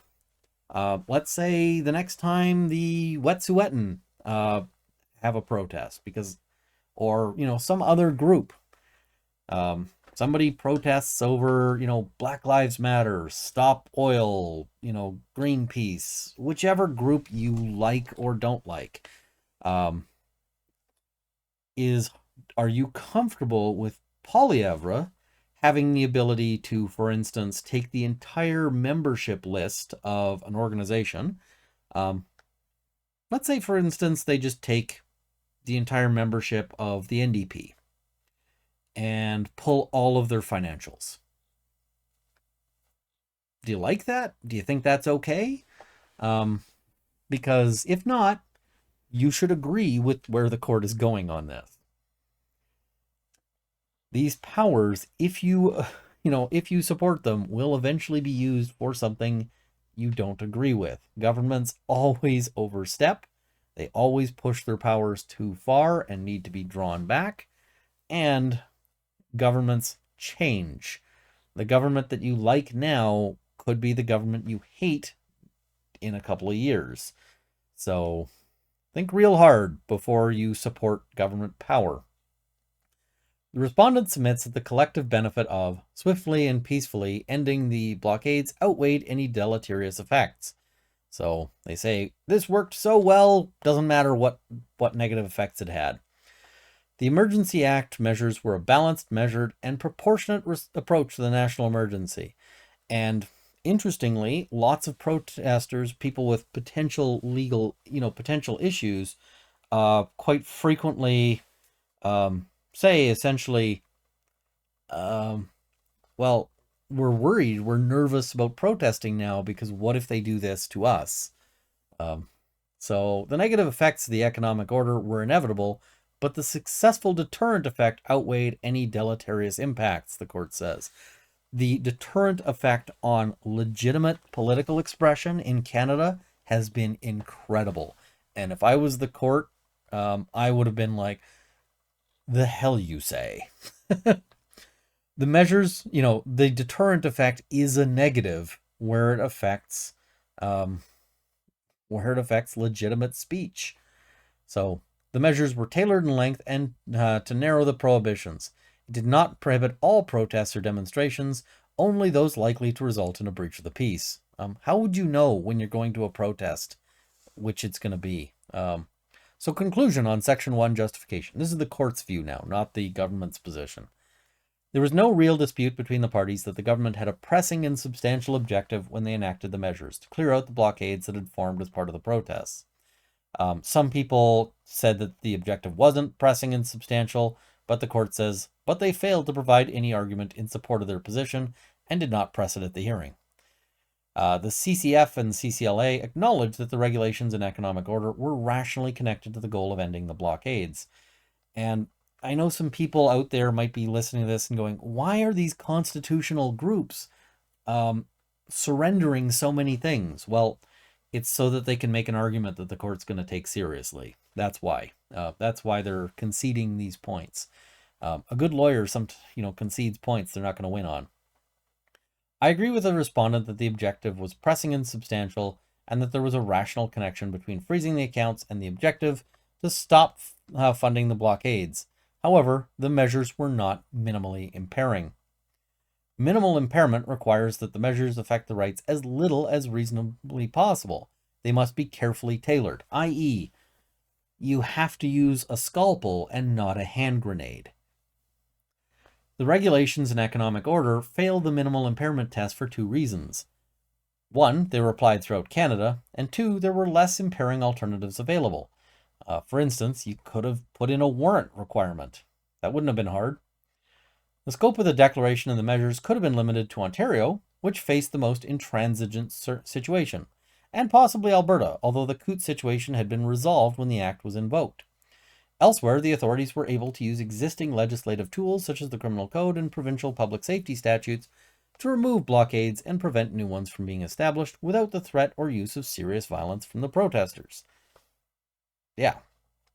The government's position is that it was necessary to apply the measures across Canada because the participants in the several blockades came from across the country, as did their financial support. That may have been a compelling reason if there was evidence that the measures would not have achieved their objective if they did not have effect throughout the country, but that evidence was not part of the respondent's record. The court here is signaling that they might not have granted this particular, remedy if the government had brought better evidence. So keep that in mind. Those that were targeted by the economic order appear to have all been present at the major blockade sites, notably Ottawa. And there's no evidence that the financial institutions would have refused to cooperate with the implementation of the measures if, for example, their account holders reside in Prince Edward Island or the Territories, which had no legal protests and had traveled to Ottawa to participate in the blockade. That argument might be one of the weaker ones on appeal. You might see I suspect you're going to see something targeting that in their appeal brief. The respondent acknowledges that the suspension of bank accounts and credit cards affected joint account holders and credit cards issued on the account to other family members, and suggested it was unavoidable, i.e., your husband goes out to protest and the wife can no longer pay for groceries. Or, their kid who has a credit card for expenses while they're in university suddenly can't go. Or the kid in university goes to this thing and the parents end up with their account suspended because it's all tied together. So, indeed, the JOST applicants submitted evidence of that happening to one of them. I don't know the full details on that because I have not gone through the 11,000 pages, and I'm not going to. I'm just telling you that right now for free. Thus, someone who had nothing to do with the protests could find themselves without the means to access necessaries for household and other family purposes while the accounts were suspended. That's a bad thing. Normally, we only punish somebody who did the thing. There appears to have been no effort made to find a solution to that problem while the measures were in effect. Whoops. The court is critical of that. Of particular concern from a Section 1 justification perspective is that there was no standard applied to determine whether someone should be the target of the measures or process to allow them to question that determination, i.e., they just target whoever they feel like, and there's no way for you to challenge or contest it. So if they targeted you because they got it wrong, like let's say you're sitting on the couch, you're watching the Convoy protest, and you're going, I hate those guys. F them. And then you go and you get on Skip the Dishes and you say, bring me some hot wings. I want to eat these while I continue laughing at these people on my TV. And somehow some wires get crossed, and it turns out that you have been added to this list. And you go, wait a minute, I had nothing to do with this. I've been sitting at home posting on Twitter about how much I hate the Convoy and how they're all, how they're all jerks. And how do I show that my accounts shouldn't be frozen? Well, there was no process for that. There's just no way for you to challenge that decision. It's the government says, we decided, you're stuck with it. If you're okay with that power, something may be wrong with you. So as described by Superintendent Baudouin in cross-examination, it was all informal and ad hoc. Having found that the infringements of Charter Section 2B and 8 were not minimally impairing, I find that they were not justified under Section 1. So the next section is about, did they violate the Canadian Bill of Rights? And I'm going to skip over this because the Canadian Bill of Rights as a document is about as useful as, I don't know, it's about as useful as like a throttle on a duck. So yeah, Canadian Bill of Rights does nothing. Yet again, no one is surprised. So skipping over the court going through the whole thing about how the Bill of Rights is not useful and moving on to the conclusion. So conclusion. This is where the court's going to tell you exactly what they think of the convoy. I told you that the court is not pro-convoy, and the court's going to just lay it out right there. It says, at the outset of these proceedings, while I had not reached a decision on any of the 4 applications, the court saying, I wasn't biased, I was leaning to the view that the decision to invoke the Emergencies Act was reasonable. I considered the events that occurred in Ottawa and other locations in January and February 2022 went beyond legitimate protest and reflected an unacceptable breakdown of public order.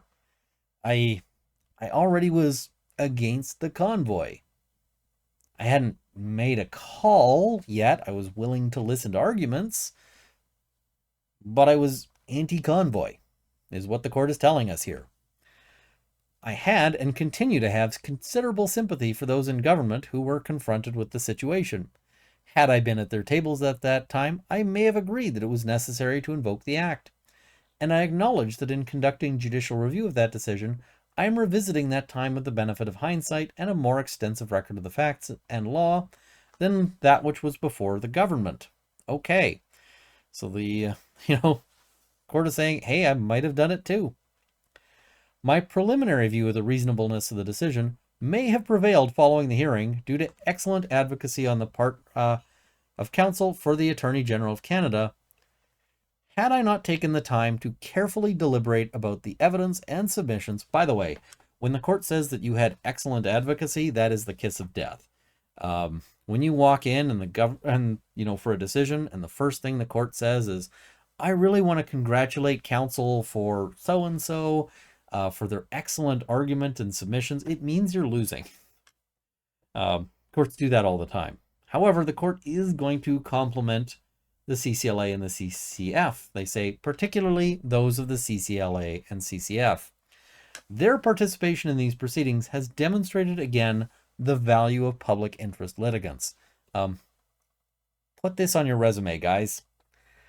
Especially in presenting informed legal argument. Now is the part where the judge goes not so much towards boosting the CCLA and CCF as to kind of dropping some snark on the other lawyers on this. Let's see that snark. Especially in presenting informed legal argument, as opposed to who, I wonder. This case may not have turned out the way it has without their involvement, as the private interest litigants were not as capable of marshalling the evidence and argument in support of their applications. I.e., you guys did great. The other people's lawyers kind of sucked at this one, is what the court is telling us. Ouch. There's some people who are not putting those quotes on their resume. And here's the thing.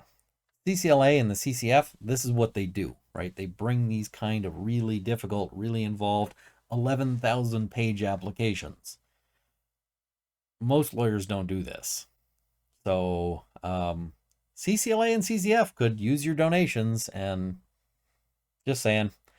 So I've concluded that the decision to issue the proclamation does not bear the hallmarks of reasonableness, justification, transparency, and intelligibility, and was not justified in relation to the relevant factual and legal constraints that were required to be taken into consideration.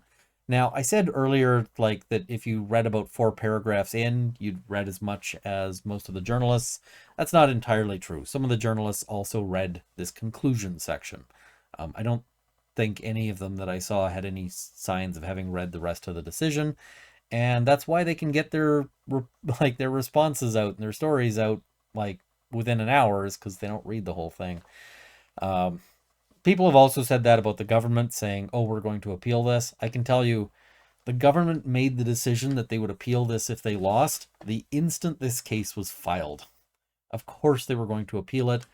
Now they've got lawyers going through and figuring out, how do we appeal it? But they were going to appeal if they lost, and they were going to find some reason to try to appeal it.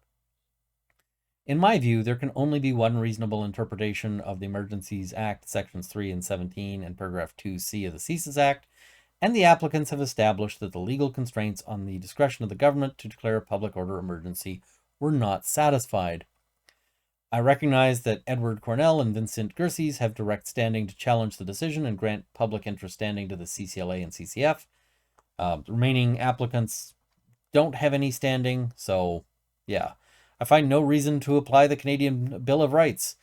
Nobody ever does. But the court says, what is it? The proclamation was unreasonable and led to infringement of the charter rights not justified under Section 1.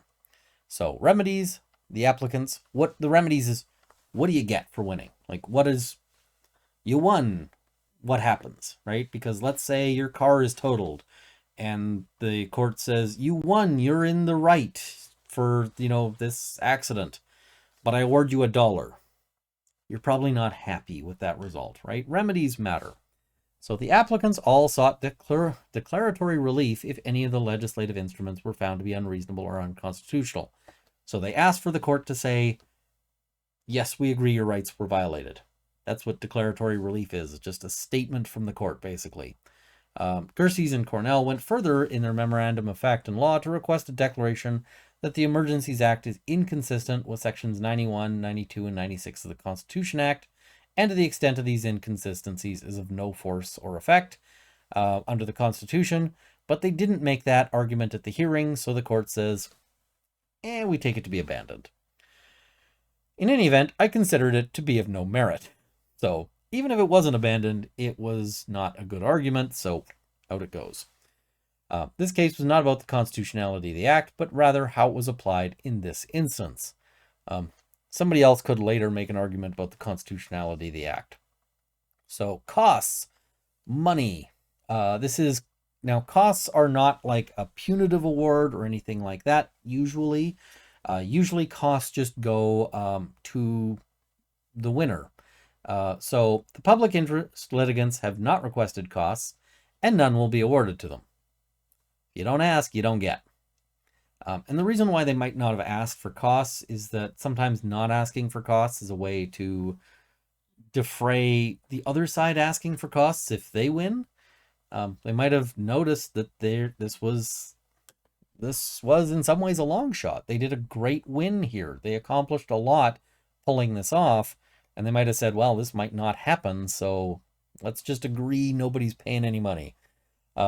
Gerses and Cornell requested costs in their notice of application, and having succeeded on key elements, are entitled to be compensated, at least for the hearing. Now we're going to see some more snark, right? The judge is going to snark here, because the judge does not like their counsel. I will not award them costs for the preliminary steps in these proceedings, which I consider to be often misguided, or for the preparation of the largely irrelevant memorandum of fact and law that was filed. Ooh, judge is not happy. They may confer with the respondent on what would be a reasonable cost award for the hearing, including disbursements. If a joint position is not reached, the parties may submit within 30 days of the receipt of these reasons written representations not exceeding 5 pages in length for the court to determine an appropriate award, i.e., please work it out for yourselves as to what money should be owing here, and if you can't, then you'll have homework. You'll be able to make arguments as to what the appropriate amount is, but please figure it out for yourselves. And I'm just going to note, most of my cases don't involve costs because I do criminal law, right? In the cases where they have involved costs, I've done some cases where costs have been involved. Costs has not been hard to work out. We've just sort of, me and the other side have worked, have communicated, and we've just figured out what the costs are, and that's been easy. So I expect they will probably figure out, something that's reasonable and work that out. Um, if not, I'm not going to cover the costs argument because, oh my God, who cares? Um, two sets of lawyers fighting over which gets paid a little bit more is not going to be super interesting. All right, so this has been an incredibly long video, but let's sort of look at some takeaways. One, every media or commentator or whatever who says, oh, this judge was biased towards the convoy, is telling you that they haven't read the decision. And there's lots of them out there. I've seen so many of them out there, and they're just bleeding their ignorance out to the public because the judge clearly did not like the convoy, says as much, and I think rules against them on some issues that I think they maybe should have won on. Why is the government appealing? Because of course they were going to appeal if they lost this. Of course they were going to appeal. Except David Lametti. I will give him some credit. He did the right thing on this one, which was he resigned. Maybe everyone else in the room should also resign, but they're not going to. David Lametti is going to fall on his sword and get out of there. I don't know. I wonder about this one. I wonder if he wasn't the guy in the room going, we shouldn't do this. We shouldn't do this. And then got stuck with it because our current government is very top oriented. There's sort of one guy at the top and everyone else does what he says. So, yeah.